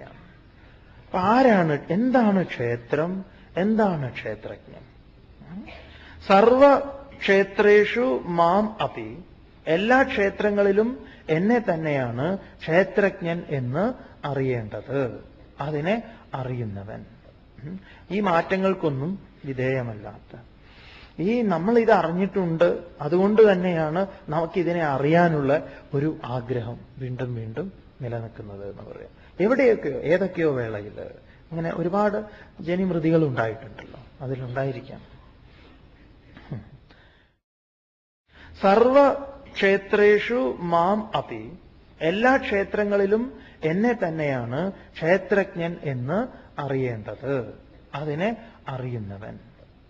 ഈ മാറ്റങ്ങൾക്കൊന്നും വിധേയമല്ലാത്ത, ഈ നമ്മൾ ഇത് അറിഞ്ഞിട്ടുണ്ട്, അതുകൊണ്ട് തന്നെയാണ് നമുക്കിതിനെ അറിയാനുള്ള ഒരു ആഗ്രഹം വീണ്ടും വീണ്ടും നിലനിൽക്കുന്നത് എന്ന് പറയാം. എവിടെയൊക്കെയോ ഏതൊക്കെയോ വേളയിൽ ഇങ്ങനെ ഒരുപാട് ജനിമൃതികൾ ഉണ്ടായിട്ടുണ്ടല്ലോ, അതിലുണ്ടായിരിക്കാം. ക്ഷേത്രജ്ഞയോഹോ, ക്ഷേത്രജ്ഞന്മാരുടെ ജ്ഞാനം, ആ അറിവ്, ഭഗവാൻ പറയുന്നു യത്, യാതൊന്നാണോ, തത്, അതിനെയാണ് ജ്ഞാനം, അറിവ്. ഈ രണ്ടിനെ അറിയുന്ന പ്രക്രിയയുണ്ടല്ലോ, അതിനെയാണ് ജ്ഞാനം എന്ന് മേ മതം, എന്റെ അഭിപ്രായം, എന്റെ വ്യക്തമായ അഭിപ്രായം. അർജുന, ഈ അറിയലിനെയാണ്, അതിനെയാണ് ഞാൻ ജ്ഞാനം എന്ന് പറയുന്നത്. ഇനി ജ്ഞാനത്തെ ഭഗവാൻ വിസ്തരിക്കുന്നുണ്ട്. എന്താണ് അറിവ്, എന്താണ് ക്ഷേത്രം എന്നൊക്കെ ഇനി വിസ്തരിക്കാൻ പോവാ. ഈ അധ്യായം അതിനെക്കുറിച്ചുള്ളതാണ്. നോക്കാം. തക്ഷേത്രം യച്ഛ യാദൃച്ഛ യദ്വികാരി യതശ്ച യത് സചയോ യത്പ്രഭാവശ്ച തത്സമാസേന മേ ശൃണു. അർജുനന് ഈ ഒരു ഭഗവാന്റെ ക്ഷേത്രത്തെക്കുറിച്ചും ക്ഷേത്രജ്ഞനെക്കുറിച്ചും ജ്ഞാനത്തെക്കുറിച്ചും കേട്ടപ്പം സ്വാഭാവികമായി ഉണ്ടാകുന്ന സംശയങ്ങൾക്ക് ഭഗവാൻ മറുപടി പറയാൻ ഒരു ആമുഖം അർജുനന്റെ മുൻപിൽ രചിക്കുകയാണ്, അവതരിപ്പിക്കുകയാണ്. പറയണു, തത് ക്ഷേത്രം യത് ച യാദൃക്ച യദ് വികാരി യതഃ ച യത് സച യഹ യത് പ്രഭാവഃ തത് സമാസേന മേ ശൃണു. തത് ക്ഷേത്രം, ആ ക്ഷേത്രം, യത് ച, യാതൊന്ന്,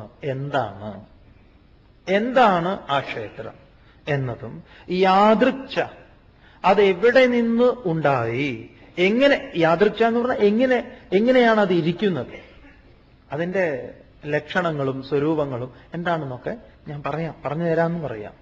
യത് വികാരി, അതിനെന്തൊക്കെ വികാരങ്ങളുണ്ട്, ക്ഷേത്രങ്ങൾ, ഈ ശരീരത്തിന്റെ വികാരങ്ങൾ എന്തൊക്കെയാണ്. യത് ച, യാതൊന്നിൽ നിന്നാണ് ഇതൊക്കെ ഉണ്ടായത്, ഈ വികാരങ്ങളൊക്കെ ഉണ്ടായത്. സഹാച, അവനെയും, സഹ എന്ന് പറഞ്ഞ ക്ഷേത്രജ്ഞനും, യഹ, യാതൊരുവനാണ്, ആരാണ് ക്ഷേത്രം, എന്താണ് ക്ഷേത്രം, ആരാണ് ക്ഷേത്രജ്ഞൻ, എന്തൊക്കെ വികാരങ്ങളാണ് അതിനുള്ളത്. യത് പ്രഭാവഃ, എന്ത് പ്രഭാവമാണ് ഇതിനുള്ളത്, അതുപോലെ അതിനെയൊക്കെ തത്സർവം, അതെല്ലാം തന്നെ. സമാസേന, ഞാൻ ചുരുക്കിയിട്ട്, ഭഗവാൻ ഈ ചുരുക്കുക എന്ന് പറയുന്നത് തന്നെ വിസ്തരിച്ചിട്ടാണ്, അല്ലേ? ഗീതയുടെ ഒരു സൗന്ദര്യം അതാണ്, ചുരുക്കുന്നത് തന്നെ വളരെ വിസ്തരിച്ചിട്ടാണ്. വിസ്തരിച്ചിട്ടുള്ളത് ഭഗവാൻ നന്നായിട്ട്, എന്താ പറയാ, എന്നാൽ വിസ്തരിച്ച് ഞാൻ നിനക്ക് പറയപ്പെട്ടു എന്നും പറയും. ചുരുക്കണം എന്ന് ഭഗവാൻ ആഗ്രഹിക്കും. അർജുനെ നോക്കുമ്പോൾ വിസ്തരിക്കും എന്ന് പറയാം. അതാണ്. പക്ഷെ നമ്മുടെ ഒരു ധാരണയായിട്ട് ഇരുന്നു കഴിഞ്ഞാൽ ഒന്നും നടക്കില്ല. അത് സമാസേന മേ ശൃണു, സംഗ്രഹിച്ച് ഞാൻ നിനക്ക് അവതരിപ്പിച്ചു തരാം. എന്തൊക്കെയാ അവതരിപ്പിക്കാൻ പോകുന്നത്? ക്ഷേത്രം, ക്ഷേത്രജ്ഞൻ, ആ അറിവ് എവിടെ നിന്നുണ്ടായി, അതിന്റെ വികാരം ഇത്യാദി കാര്യങ്ങൾ നോക്കാം. ഋഷിഭിർബഹുധാ ഗീതം ഛന്ദോഭിർവിവിധൈ പൃഥക് ബ്രഹ്മസൂത്രപദൈശ്ചൈവ ഹേതുമദ്ഭിർവിനിശ്ചിതൈഃ. ഋഷിഭിഃ ബഹുധാ ഗീതം ഛന്ദോഭിഃ വിവിധൈഃ പൃഥക് ബ്രഹ്മസൂത്രപദൈഃ ച ഏവ ഹേതുമദ്ഭിഃ വിനിശ്ചിതൈഃ. പറയുന്നു ഋഷിഭിഃ, ഋഷിഭി എന്ന് പറഞ്ഞ ജ്ഞാനികളാൽ, ഋഷികളാൽ, ഋഷീശ്വരന്മാരാൽ, ബഹുധാ, ബഹുധാ എന്ന് പറഞ്ഞാൽ ബഹവഃ, അനേകം പ്രകാരത്തില്, പല പ്രകാരത്തില്, വിവിധൈഹി വിവിധങ്ങളായ ഛന്ദോഭിഹി ഛന്ദസ്സുകളാൽ, പല മീറ്ററുകളിലും ഛന്ദസ്സുകളാൽ, പൃഥക് വെവ്വേറെയായും, ഹേതുമദ്ഭിഹി ഹേതുമദ്ഭിഹി എന്ന് പറഞ്ഞാൽ യുക്തിയുക്തങ്ങളായി. നമ്മൾ പഠിച്ചുവല്ലോ, ഒരു പ്രശ്നത്തെ അവതരിപ്പിക്കുന്ന സമയത്ത് അതിന് എന്തു വേണം? പ്രതിജ്ഞ ഉണ്ടായിരിക്കണം, അതിന് ഹേതു വേണം, ഉദാഹരണം വേണം, നിഗമനം ഇത്യാദി കാര്യങ്ങളിലൂടെ യുക്തിയുക്തമായി അവതരിപ്പിക്കുന്ന ഹേതുമദ്ഭിഹി, ഹേതുവും അതിന്റെ ഉദാഹരണവും ഒക്കെ വിസ്തരിച്ചുകൊണ്ടുള്ള വിനിശ്ചിതൈഹി, വിനിശ്ചിതങ്ങളായ, നിശ്ചിതം എന്ന് പറഞ്ഞാൽ ഇന്ന വിധം എന്ന് ആയിട്ടുള്ള, മാത്രമല്ല ബ്രഹ്മസൂത്രപദൈഹി ച. ബ്രഹ്മസൂത്രപദൈഹി എന്ന് പറയുമ്പം ഇവിടെ വ്യാസഭഗവാൻ തന്റെ ഒരു പ്രോഡക്റ്റിന് ഒരു അഡ്വർടൈസ്മെന്റും കൂടെ നടത്തി എന്ന് പറയാം കൂട്ടത്തിൽ. അങ്ങനെയുണ്ടല്ലോ, സ്വാമി എട്ടക്കി ഒരു പുസ്തകത്തെ കുറിച്ചൊക്കെ പറയുന്നു. അതുപോലെ അപ്പൊ നമുക്കിതിനൊക്കെ പ്രമാണമുണ്ട് എന്ന് പറയാം.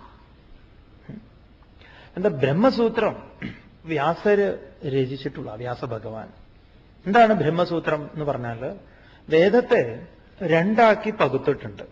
ആദ്യ ഭാഗത്തെ ജ്ഞാനകാന്ഡമെന്നും കർമ്മകാന്ഡമെന്നും രണ്ടാം ഭാഗത്തെ ജ്ഞാനകാന്ഡമെന്നും. വേദത്തിന് 4 പിരിവുകളുണ്ട്. മന്ത്രം അഥവാ സംഹിത ആദ്യ ഭാഗം, പിന്നെ ബ്രാഹ്മണം, പിന്നെ ആരണ്യകം, പിന്നെ ഉപനിഷത്ത്. ഇതില് മന്ത്രവും സംഹിതയും ഒന്നാണ്. അതും ബ്രാഹ്മണവും ചേർത്തതിനെയാണ് കർമ്മകാന്ഡം എന്ന് പറയാം. കർമ്മകാന്ഡത്തെ വ്യാസശിഷ്യരായിട്ടുള്ള ജൈമിനി വ്യാഖ്യാനിക്കുന്നുണ്ട്. അതിനെയാണ് ജൈമിനി സൂത്രം എന്ന പേരിൽ അറിയപ്പെടുന്നുണ്ട്. ഇവിടെ വേദത്തിന്റെ രണ്ടാം ഭാഗത്തെ ജ്ഞാനകാന്ഡത്തെ വ്യാസര് സ്വതന്ത്രമായിട്ട് സൂത്രരൂപത്തിൽ, സൂത്രം എന്ന് പറഞ്ഞാൽ ചരട്, മഹത്തായ ആശയങ്ങളെ ക്രോഡീകരിച്ച് സംഗ്രഹിച്ച് അവതരിപ്പിക്കുക. അത് വ്യാസകൃതമാണ് ബ്രഹ്മസൂത്രം. അപ്പൊ ഇവിടെ ഭഗവാൻ പറയുന്നു, ആരാണ് വ്യാസൻ? നമ്മൾ കണ്ടു. വിഭൂതി യോഗത്തിൽ ഞാൻ തന്നെയാണ് വ്യാസൻ എന്ന് പറയാം. അപ്പൊ പറയുന്നു ബ്രഹ്മസൂത്രപദൈഹി, ബ്രഹ്മപ്രതിപാദകങ്ങളായിട്ടുള്ള സൂത്രങ്ങളില് അതിനെക്കുറിച്ച് ഏതത് ഈ ക്ഷേത്രജ്ഞന്റെ സ്വരൂപത്തെക്കുറിച്ച് ഗീതം പറയപ്പെട്ടിട്ടുണ്ട് എന്ന് പറയാം. അപ്പൊ ഭഗവാൻ ഒരു കാര്യം അവതരിപ്പിക്കുമ്പം ഇത് നമ്മുടെ സംസ്കാരത്തിന്റെ ഉദാത്തമായ ഒരു സവിശേഷമായ ഒരു ഭാവമാണ് എന്ന് പറയാം. എന്താണ്? അതായത് താൻ പറയുന്ന കാര്യം പൂർവികന്മാരുടേതാണ് എന്ന് പറയുന്നത്. അല്ലാതെ ഞാൻ പറയുന്ന ഇതാ എന്റെ പുതിയ ഐഡിയ ആണ്, എടുത്തോ. പണ്ടുള്ളവരൊക്കെ കുറെ പൊട്ടത്തരം പറഞ്ഞിട്ടുണ്ട്, അതുകൊണ്ട് അർജുന ഇതാ കേട്ടോ, ഞാൻ ഒരു പുതിയ കാര്യം പറയാൻ പോകുന്നു. അങ്ങനെയല്ല അർജുന, ഞാനിവിടെ ഒന്നുമല്ല എന്ന് പറയും. ഭഗവാന്റെ പോലും സമീപനം നോക്കും. നമ്മുടെയൊക്കെ സമീപനം, നമ്മൾ പലതും അങ്ങനെ തന്നെ ഫോട്ടോ കോപ്പിയൊക്കെ എടുത്തിട്ടേ അതിലെന്തെങ്കിലും തെറ്റുണ്ടെങ്കിൽ അതുപോലും അങ്ങനെ ഉണ്ടാവും, ഇല്ലേ?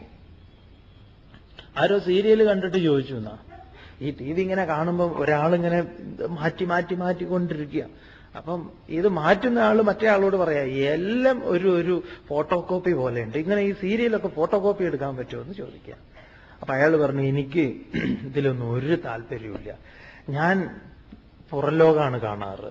അപ്പൊ മറ്റവൻ ചോദിക്കും അത് ഏത് ചാനലിലാണ്? അപ്പം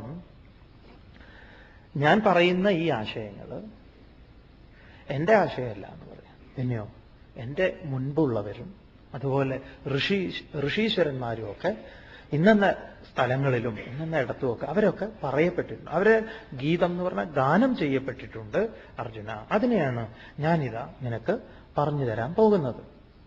അപ്പൊ നമ്മളൊരു കാര്യം പറയുമ്പോൾ അതും കൂടെ പറയുന്നത് നല്ലതാ. പക്ഷെ നമ്മൾ അങ്ങനെയല്ല പറയുക. ഈ ഗീതയിലൊക്കെ എടുത്തു വെച്ച് അടിക്കുമ്പോണ്ടല്ലോ അവരൊറ്റ അടിയാണ്. പക്ഷെ നമ്മൾ ഒരാളെ തിരുത്തേണ്ടതുണ്ടെങ്കിൽ അതും ഇന്ന് സ്വീകരിക്കാവുന്ന ഒന്നാണ്. എന്തെങ്കിലും ഒരു കാര്യം നമുക്ക് പറയണമെങ്കിൽ നിങ്ങൾക്ക് വേണമെങ്കിൽ പറയാം. ഭഗവത്ഗീത എന്നുള്ളത് ചിലപ്പോൾ നിങ്ങൾ പറയാൻ ഉദ്ദേശിക്കുന്ന ആൾക്ക് സ്വീകാര്യമല്ല എങ്കിൽ നിങ്ങൾ വേണമെങ്കിൽ പറഞ്ഞോളൂ. ഇങ്ങനെ ഞാനൊരു പ്രഭാഷണം കേൾക്കാനിടയായി TDM ഹാളിൽ. അപ്പൊ അവിടെ വെച്ച് ഈ സ്വാമി ഇങ്ങനെയൊരു കാര്യം പറഞ്ഞു. ഗീത എന്തോ ഉദാഹരിച്ചുകൊണ്ടാണ് അദ്ദേഹം പറഞ്ഞത്. അതിനെക്കുറിച്ച് അങ്ങയുടെ അഭിപ്രായം എന്താ? കാര്യം വളരെ എളുപ്പമാണ്. ഇങ്ങനെ പറയുന്നു, അതെങ്ങനെ ശരിയാവുമോ? അപ്പൊ അവരെന്താണെന്നറിയാം, അത് കേൾക്കാനെങ്കിലും തയ്യാറാവും. എന്നിട്ടൊരു അഭിപ്രായം അവർക്ക് പറയണമെങ്കിൽ അതിനെ സത്യത്തെ നിഷേധിക്കാൻ ആരും ശ്രമിക്കാറില്ലല്ലോ. കാരണം ഉള്ളിൽ സത്യം ഉള്ളതുകൊണ്ട്. പക്ഷെ നമ്മൾ അങ്ങനെയല്ല, നേരിട്ട് തന്നെ ഓരോന്ന് അങ്ങോട്ട് പറയും. അതുകൊണ്ട് ഈ ഒരു രീതി ഇത് ഉപനിഷത്തിലെ രീതി തന്നെയാണ്. ഉപനിഷത്തിലെ ഗുരുക്കന്മാർ പറയുന്നത് നിങ്ങൾ ചോദിച്ചതിന് എങ്ങനെയാണ് ഞങ്ങൾക്ക് പറയേണ്ടത് എന്നറിയില്ല. ഏതായാലും ഞങ്ങളുടെ പൂർവികന്മാർ പറഞ്ഞത് ഞങ്ങളുടെ പൂർവികന്മാരായിട്ടുള്ള ധീരന്മാരായ ഗുരുക്കന്മാർ ഇത് ശുശ്രുമ ധീരാണാം, ഇപ്രകാരം ധീരന്മാരായ ഗുരുക്കന്മാരിൽ നിന്ന് ഞങ്ങൾ കേട്ടിട്ടുണ്ട്. അതുകൊണ്ട് ഞാൻ നിനക്ക് പറഞ്ഞു തരാം അവര് പറഞ്ഞതിനെ. കാരണം നിന്നെ പോലെ ഒരു മാനസികാവസ്ഥയിൽ ഞാൻ വന്നിരുന്നു. അപ്പൊ എന്റെ ഗുരു എന്നോട് പറഞ്ഞപ്പോ എനിക്കത് ബോധ്യമായി. ഇപ്പൊ നിന്നെ ഞാൻ അറിയുന്നു, നീ എവിടെയാ നിൽക്കുന്നത്. ഇതൊക്കെ ഇതിലുള്ള സൂചനകളാണ്. അപ്പൊ നമ്മുടെ കുട്ടികൾക്ക് ഒരു പ്രശ്നം ഉണ്ടാവുന്ന സമയത്ത് നമ്മൾ നമ്മുടെ കുട്ടിക്കാലം നമ്മൾ ഓർക്കണം. ഗീതയിൽ നിന്ന് നമ്മൾ എടുക്കുന്ന കരുത്ത് എന്തൊക്കെയാണ്? ഇതൊക്കെ ആയിരിക്കട്ടെ. പഠിക്കാൻ രാവിലെ എഴുന്നേൽക്കുന്ന കാര്യത്തിൽ ഞാൻ പഠിക്കുന്ന കാലത്ത് ഞാൻ ഇവളുടെ പ്രായത്തില് രാവിലെ എഴുന്നേൽക്കാൻ എനിക്കിഷ്ടമായിരുന്നോ എന്ന് ആലോചിച്ച് കഴിഞ്ഞാൽ അല്ലേ, പിന്നെ നമ്മൾ വെറുതെ ഓരോന്നിങ്ങനെ ഉണ്ടാക്കി പറയും. എന്റെയൊക്കെ കാലത്ത് അല്ലേ. അപ്പൊ നമുക്ക് അപ്പോഴേ അവരെ സഹായിക്കാൻ പറ്റുള്ളൂ. അപ്പൊ പറയാം, മോളെ അമ്മയും ഇതുപോലെയായിരുന്നു, നീയൊക്കെ 5 മണിക്ക് എഴുന്നേൽക്കുന്നുണ്ടല്ലോ, പക്ഷെ അമ്മയ്ക്ക് അതുപോലും പറ്റില്ല, 7 ആയാലേ തല പൊങ്ങും. അപ്പൊ എന്ത് ചെയ്തു അമ്മ? പക്ഷെ അമ്മ ഈ ഒരു കാരണം പഠിക്കാനും ഉണ്ട് കുറെ. അപ്പൊ അമ്മ ഇങ്ങനെ ആലോചിച്ചു എന്ത് ചെയ്യണം. അപ്പൊ അമ്മ ഒരാളെ പോയി കണ്ടു. അപ്പൊ അദ്ദേഹം പറഞ്ഞു ഇങ്ങനെ ചെയ്യാമെന്ന് പറഞ്ഞു. അപ്പൊ അത് അമ്മയ്ക്ക് വളരെ ഒരു ഗുണം ചെയ്തു എന്ന് പറഞ്ഞാൽ അത് കേൾക്കാൻ തയ്യാറാവും അല്ലേ. നമുക്ക് എന്താണോ പറയാനുള്ളത് അത് നമ്മൾ അങ്ങോട്ട് പറയരുത്, വേറൊരാളെ വെച്ചുകൊണ്ട് അങ്ങോട്ട് പറയണം. അല്ല നമുക്ക് തീരെ പറ്റാത്തത് അതിന്റെ ക്രെഡിറ്റ് പോയി പോവില്ലേ, റോയൽ പാറ്റന്റ് പോയി പോവില്ലേ. അതുകൊണ്ട് ഭഗവാന്റെ ഈ ഒരു സമീപനം ഒന്ന് സ്വീകരിച്ചു നോക്കൂ. എല്ലാ കാര്യത്തിലും ഇങ്ങനെയാവരുത്. നമ്മൾ അങ്ങനെയാണ്. എന്തെങ്കിലും ഉണ്ടേ അതെ ഇന്നാള് പറഞ്ഞിട്ടുണ്ട് കേട്ടോ, അതുകൊണ്ട് എനിക്കറിയില്ല അതൊന്നും. മഹാഭൂതാന്യഹങ്കാരഃ ബുദ്ധിരവ്യക്തമേവ ച ഇന്ദ്രിയാണി ദശൈകം ച പഞ്ചചേന്ദ്രിയഗോചരാഃ ഇച്ഛാദ്വേഷ സുഖം ദുഃഖം സംഘാതശ്ചേതനാധൃതിഃ ഏതച്ഛേത്രം സമാസേന സവികാരമുദാഹൃതം. നമ്മളെക്കുറിച്ചുള്ള പഠനമാണ്. നമ്മളെക്കുറിച്ച് ആരെങ്കിലും എന്തെങ്കിലുമൊക്കെ പറഞ്ഞു എന്ന് കേട്ടാൽ നമുക്ക് എത്ര താല്പര്യമല്ലേ. നിങ്ങൾ ഗീത കേൾക്കാൻ താല്പര്യമില്ലാത്തവരോട് നിങ്ങൾ ആദ്യം അവരെ ഗീതയ്ക്ക് വിളിക്കാം. അവർ പറയും ഞാനില്ലേ ഗീതയെന്ന് പറയും. 2 ദിവസം കഴിഞ്ഞിട്ട് എന്തൊക്കെയാ? ഒന്നുമില്ല. പിന്നെ അല്ല, നിങ്ങളെക്കുറിച്ച് ഞാൻ ചിലത് കേട്ടല്ലോ. എന്നെക്കുറിച്ചോ? എന്ത്? അതെ, ഞാൻ അവിടെ TDM ഹാളിൽ കേട്ടത്. TDM ഹാളിലോ? എന്നെക്കുറിച്ചോ? അതെ. ആര് പറഞ്ഞു? എന്തു പറഞ്ഞു? പറയുക. വ്യാസം പറഞ്ഞു. എപ്പോ പറഞ്ഞു? പണ്ട് നിങ്ങൾ ജനിക്കുന്നതിന് മുമ്പേ. ഇതാ സംഗതി. നമ്മളെക്കുറിച്ച് പറയുന്നു, ഓരോരുത്തരെ കുറിച്ചും. നമ്മുടെ ഉള്ളിലിരിപ്പ് എന്താണ്? മഹാഭൂതാനി അഹങ്കാരഃ ബുദ്ധിഃ അവ്യക്തം ഏവച ഇന്ദ്രിയാണി ദശൈകം ച പഞ്ചേന്ദ്രിയഗോചരാഃ ഇച്ഛാദ്വേഷ സുഖം ദുഃഖം സംഘാതഃ ചേതനാധൃതി ഏതത് ക്ഷേത്രം സമാസേന സവികാരം ഉദാഹൃതം. മഹാഭൂതാനി, മഹാഭൂതങ്ങൾ. കുട്ടികളെയൊക്കെ ഇപ്പോഴേ പഠിപ്പിച്ചു കൊടുത്തോളൂ. ഭൂതം എന്ന് പറഞ്ഞാൽ 5 ഭൂതങ്ങൾ: ആകാശം, വായു, അഗ്നി, ജലം, ഭൂമി. ഇതാണ് പഞ്ചമഹാഭൂതങ്ങൾ. ഭൂതങ്ങളുണ്ടോ എന്ന് ചോദിച്ചാൽ ഭൂതങ്ങൾ ഉണ്ട്. ഭൂസത്തായാം, ഭവിച്ചതെല്ലാം ഭൂതങ്ങൾ. അപ്പൊ പഞ്ചമഹാഭൂതങ്ങൾ. പിന്നെയോ അഹങ്കാരം. അഹം കർത്ത അഹം ഭോക്ത ഇതി അഹങ്കാര. ഞാൻ ചെയ്യുന്നവൻ, ഞാൻ അനുഭവിക്കുന്നവൻ.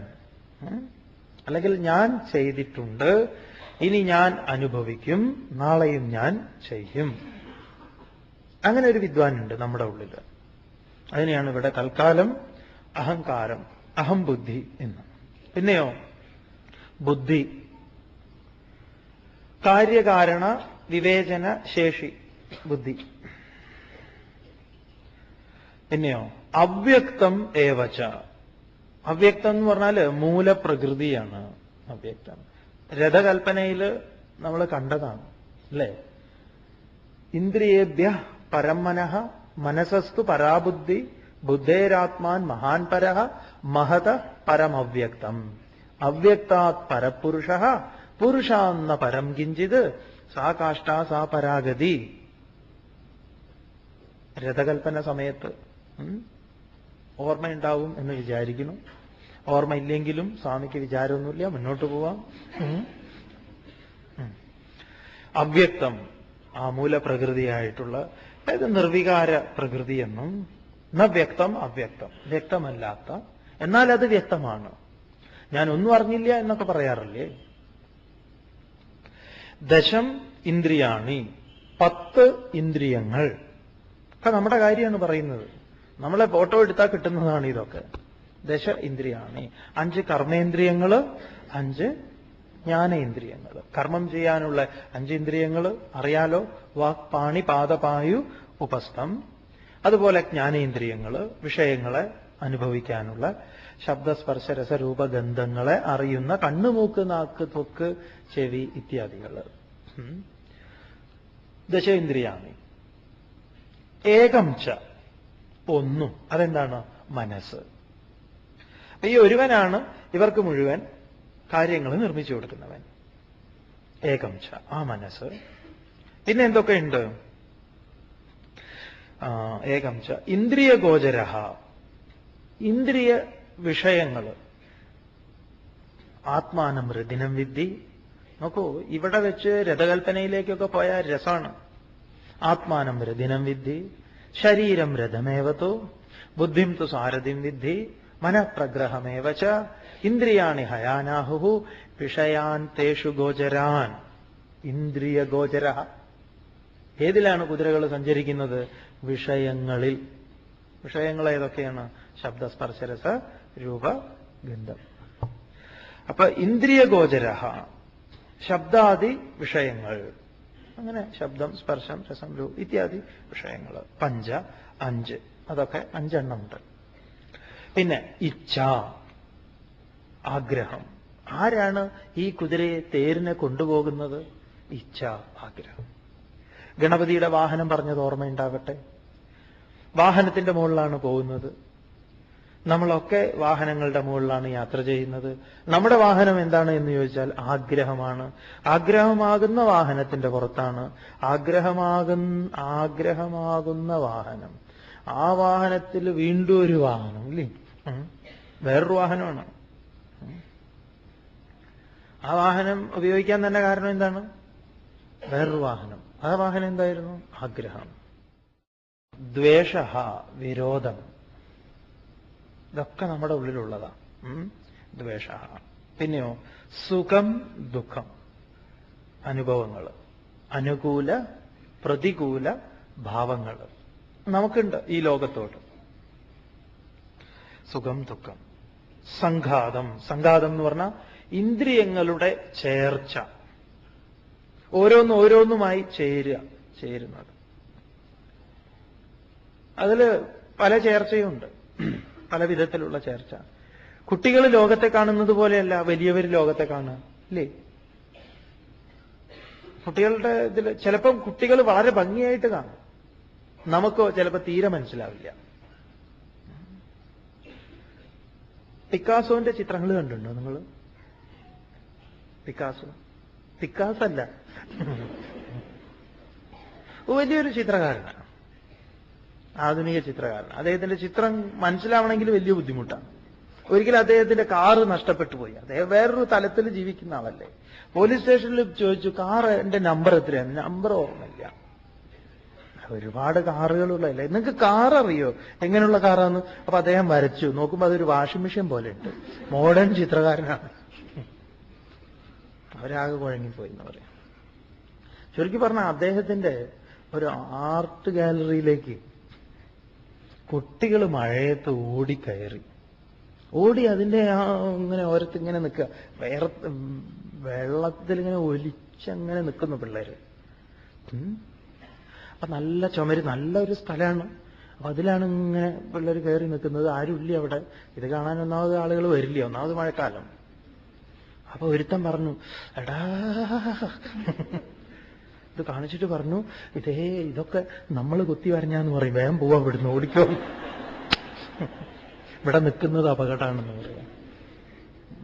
അപ്പൊ അവർക്ക് നോക്കിയ സമയത്ത് ഒന്നുമില്ല, വെറുതെ വരഞ്ഞു വെച്ചിട്ടുണ്ട് ആരൊക്കെയോ. ഇതിനിപ്പോ നമ്മളെ കുറ്റം പറയും, അതുകൊണ്ട് ഓടാന്ന് പറയാം.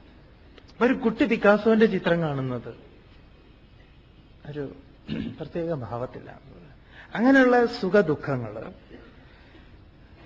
ദ്വേഷ, വിരോധം, ഇച്ഛ, ആഗ്രഹം, ഇതിന്റെ സംഘാതം, ഇന്ദ്രിയാദി വിഷയങ്ങളുടെ ചേർച്ച, ഓരോന്നുമായിട്ടുള്ള ചേരൽ. പിന്നെയോ ചേതന, ചൈതന്യം. ചേതന എന്ന് പറഞ്ഞാൽ ജീവൻ. ചേതന. ധൃതി. ധൃതി എന്ന് പറഞ്ഞാൽ, സ്വാമി ആ ശാന്തിമന്ത്രം ചൊല്ലുന്നതിന് മുമ്പേ എന്തൊരു ധൃതിയ ആളുകൾക്ക്. കസാരയൊക്കെ നീക്കി സ്വാമി ആ നമശിവായ പറയുമ്പം എന്തിനാ ആളുകൾ ഇങ്ങനെ ധൃതി കൂട്ടുന്നു? അവർക്ക് ഒരു മിനിറ്റും കൂടെ കഴിഞ്ഞിട്ട് പോയാൽ എന്താ സ്വാമി, ഇവരെന്ത് ഗീതയെ കേൾക്കുന്നത് എന്നൊക്കെ നിങ്ങൾക്ക് പറയാം. അവർക്ക് അവരുടെ പ്രശ്നങ്ങളുണ്ട്, അത് സ്വാമിക്കറിയാം. സ്വാമി ജാതി സ്വാമിയെ ഞങ്ങൾ ഇതുവരെ കണ്ടിട്ടില്ല. അതുകൊണ്ട് കൂട്ടത്തോടുകൂടി ഇറങ്ങി ഇപ്പോഴേ പോവുക.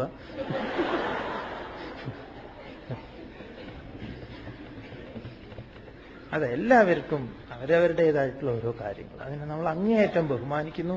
നിങ്ങൾ ഇവിടെ 5 മിനിറ്റ് ഇരുന്നാലും അത് അങ്ങേയറ്റം. സ്വാമിയെ സംബന്ധിച്ച് അങ്ങനെ നേരത്തെ പോകുന്നവരോട് അങ്ങനെ യാതൊരു വിരോധവും തോന്നില്ല. പക്ഷെ നിങ്ങൾക്കും ഒരാളോടും ഉണ്ടാവരുത്. യജ്ഞശാലയിൽ ഒരാളോടും ഒരു തരത്തിലുള്ള വിരോധം ഉണ്ടാവരുത്. ബാഗ് മാറ്റിവെച്ചാലും നിങ്ങൾക്ക് ബാഗ് നഷ്ടപ്പെടാതിരിക്കട്ടെ. കസേര പോയാലും ഇവിടെ എല്ലാ വിദ്വേഷങ്ങളും ഇവിടെ അസ്തമിക്കണം എന്ന് പറയും. ഇതൊക്കെ ഉള്ളതാ. കാരണം ഭഗവാൻ തന്നെ ഇതിനെയൊക്കെ എണ്ണി പറഞ്ഞിരിക്കണം. പിന്നെ ഇതൊന്നും നിങ്ങൾ പാടില്ല, ഗീത കേൾക്കുമ്പോഴേക്ക് ഇതൊന്നും ഉണ്ടാവരുത്, ഇവരൊക്കെ ബ്രഹ്മം എന്ന് പറയണം എന്ന് പറഞ്ഞാൽ അങ്ങനെ ആരെങ്കിലും കരുതുന്നുവെങ്കിൽ അതൊക്കെ അജ്ഞാനത്തിലാണ്. ധൃതി, അപ്പൊ ധൃതിയാണ് പറയാത്തത്. അപ്പൊ ധൃതി എന്ന് പറഞ്ഞാൽ ഈ ഓട്ടാണോ? അല്ലേ? അയ്യോ, അങ്ങനെ എഴുതി വെച്ചോ. ധൃതി എന്ന് പറഞ്ഞാൽ ഓജസ്. അപ്പൊ സ്വാമി ഓജസ് എന്ന് പറഞ്ഞാലോ, അതായത് ഈ ഇന്ദ്രിയങ്ങളൊക്കെ ഒരുപാട് പണിയൊക്കെ എടുത്ത് തളരുമ്പം നമ്മൾ നിദ്രയിലേക്കോ അല്ലെങ്കിൽ അതിനെ ഒന്ന് സാവകാശം കുറച്ച് വിശ്രമിപ്പിക്കുന്ന സമയത്ത് വീണ്ടും ഇന്ദ്രിയങ്ങൾക്ക് പ്രവൃത്തി ചെയ്യാനുള്ള ആ ഒരു ശേഷിയെയാണ് ഓജസ് എന്ന് പറയാം. ഇന്ദ്രിയങ്ങളിൽ തളരാതെ നിലകൊള്ളുന്നത്. ഈ ഓജസ്സാണ് ഉറക്കൊഴിഞ്ഞിട്ടും അങ്ങനെ ഇങ്ങനെയൊക്കെ പോയി പോകുന്നത്. ഓജസ്സാണ് തേജസ്സാവുന്നത്. ധൃതി എന്ന് പറഞ്ഞാൽ ഓജസ്. ഇത് ഇങ്ങനെ സവികാരം എന്ന് പറഞ്ഞാൽ വികാരങ്ങളോട് കൂടിയിട്ടുള്ള ഏതത് ക്ഷേത്രം, ഈ ശരീരം സമാസേന ഉദാഹൃതം. ഇതാ ഞാൻ സംഗ്രഹിച്ച് പറഞ്ഞിരിക്കുന്നു. അപ്പൊ ഭഗവാൻ നമ്മുടെ ശരീരം എന്താണ് എന്ന് ചുരുക്കി ഇങ്ങോട്ട് പറഞ്ഞിരിക്കുക. എന്തൊക്കെയാ ശരീരത്തിലുള്ളത്? പഞ്ചമഹാഭൂതങ്ങൾ. അതുകൊണ്ടാണ് മരിക്കുന്ന സമയത്ത് പഞ്ചത്വം പ്രാപിച്ചു എന്ന് പറയാം. പഞ്ചമഹാഭൂതങ്ങളും 5ആയി തീർന്നു. 5 നമ്മുടെ ഉള്ളിലുണ്ട്. ആകാശമുണ്ട്. ആകാശമുള്ളത് കൊണ്ടാണ് ഇനി വയ്യ സ്ഥലമില്ല എന്ന് പറയുന്നത്. ഉള്ളില് എടാ ഒരു ഡൽഹിയും കൂടെ എന്ന് പറയുമ്പോൾ അയ്യോ അമ്മേ വേണ്ട, സ്ഥലമില്ല, സ്പേസ് ഇല്ല. ആകാശം, വായു അറിയാലോ ഉണ്ട് എന്നുള്ളത്. അതുപോലെ അഗ്നിയുണ്ട്, ഭൂമിയുണ്ട്, ജലമുണ്ട്, ഇതെല്ലാം ഉണ്ട്. നമ്മളെ ഇതാണ്, എല്ലാമാണ്. ഭഗവാൻ ഒന്നുകൂടെ വിസ്തരിക്കുകയാണ് അതിന്. അഹങ്കാരമുണ്ട്, ഉണ്ടല്ലോ, അതേ ഉള്ളൂ. ബുദ്ധി, വിവേചനശേഷി ഇടയ്ക്കെങ്കിലുമൊക്കെ. അവ്യക്തം, ഇത് ഇതുവരെ പിടികിട്ടിയിട്ടില്ല എന്ന് പറയും. അത് തന്നെ, പിടികിട്ടിയിട്ടില്ല എന്ന് പറയുന്നില്ല, അത് തന്നെ തൽക്കാലം അങ്ങനെ മനസ്സിലായിക്കും. അവ്യക്തം. പിന്നെയോ ഇന്ദ്രിയാണി, അതായത് കാലിലെ ആണി അസുഖം ഉണ്ടല്ലോ, അതല്ല ഇന്ദ്രിയാണി. ഇന്ദ്രിയങ്ങൾ ബഹുവചനം, ഇന്ദ്രിയാണി. അതിലേതൊക്കെ പെടും? ദശം ഇന്ദ്രിയാണി. കർമ്മേന്ദ്രിയങ്ങൾ 5, ജ്ഞാനേന്ദ്രിയങ്ങൾ 5. പിന്നെ മനസ്സ്. ഇന്ദ്രിയഗോചര വിഷയങ്ങൾ. വിഷയങ്ങൾ നമ്മളെ തേടി വരുന്നത് തന്നെയാണ്. അപ്പൊ ഭഗവാൻ ഇവിടെ വിഷയങ്ങളെയും കൂടെ പറഞ്ഞിട്ടുണ്ടെന്നാ നമ്മുടെ ഇതിൽ. ഒക്കെ വളരെ സൂക്ഷ്മമാണിത്, സംഗ്രഹിച്ച് പറയല്ലേ. ഈ ശരീരശാസ്ത്രത്തെക്കുറിച്ച് പറയുന്ന സമയത്ത് ഈ നമ്മുടെ ഈ സ്ഥൂല ശരീരത്തിന് തൊട്ടുകൊണ്ട് വേറൊരു ചൈതന്യ, ഒരു ശരീരം കൂടെ ഉണ്ടെന്നാ. അതിനെയാണല്ലോ ഇവർ ഈ ഓറ എന്ന് പറയുന്നത്. ഈ ഗ്രില്യൻ ഫോട്ടോഗ്രാഫി വന്നിട്ട് അതിന് കൂടുതൽ പുറത്തേക്ക് കൊണ്ടുവന്നു എന്നും ഒരു പഠനം പറയുന്നത് ഈ ഗ്രില്യൻ ഫോട്ടോഗ്രാഫിയെ മെഡിക്കൽ രംഗത്തുള്ള അതികായകന്മാര് അതിനെ ഒതുക്കുന്നു എന്നാണ്. കാരണം വളരെ നേരത്തെ തന്നെ ഈ രോഗവിവരങ്ങളും രോഗലക്ഷണങ്ങളും ഒക്കെ ഒരുവന്റെ അറിയാൻ സാധിക്കും അത്രേ. ഇതിനാണ് അത്രേ അത് ആദ്യം വരുന്നത്. അപ്പൊ അതിനെ ഇല്ലായ്മ ചെയ്യും. ഏതായാലും അത്തരത്തിലുള്ള അനുകൂലങ്ങളായിട്ടുള്ള പഠനങ്ങളും പ്രതികൂലങ്ങളായിട്ടുള്ള പഠനങ്ങളും ഒക്കെ നടക്കുന്നുണ്ട്. ഇപ്പൊ പറയാൻ തുടങ്ങിയിട്ടുണ്ട് ഈ കോഴിയെ മുഴുവൻ കൊല്ലേണ്ട ആവശ്യമില്ല എന്ന് പറഞ്ഞിട്ടുണ്ട്. ഇത്രയും ഇത് പനി പിടിച്ച കോഴിയെ ഒരു കാൽപ്പോള് കഴിച്ചാൽ മതി അത്രയും നമ്മൾ, അങ്ങനെയൊക്കെ ചിലർ പറയുന്നുണ്ട്. അതൊക്കെ നടക്കും, അങ്ങനെ അനുകൂലവും പ്രതികൂലവും ഒക്കെ. ഇവിടെ ഭഗവാൻ പറയുന്ന ഇന്ദ്രിയഗോചരങ്ങൾ, വിഷയങ്ങളെയും കൂടെ നമ്മുടെ ശരീരത്തിൽ ഉൾപ്പെടുത്തിയിരിക്കുക. അത് ഇതിന്റെ ഒരു പാർട്ടാണ്. വേറിട്ട് നിൽക്കുന്നു നമുക്ക് തോന്നുമായിരിക്കാം, പക്ഷെ അത് ഇതിന്റെ ഒരു ഭാഗം തന്നെയാണ് വിഷയങ്ങൾ. ഇന്ദ്രിയഗോചര ശബ്ദാദി വിഷയങ്ങള്, അതുപോലെ ആഗ്രഹമുണ്ട്, ദ്വേഷമുണ്ട്, സുഖമുണ്ട്, ദുഃഖമുണ്ട്, ഇതിന്റെ ചേർച്ച, അതുപോലെ ജീവൻ, അതുപോലെ ഓജസ്. ഇപ്രകാരം വികാരങ്ങളോട് കൂടിയിട്ടുള്ളതാണ് ഈ ശരീരം എന്ന് സംഗ്രഹിച്ച് പറയപ്പെട്ടിരിക്കുന്നു.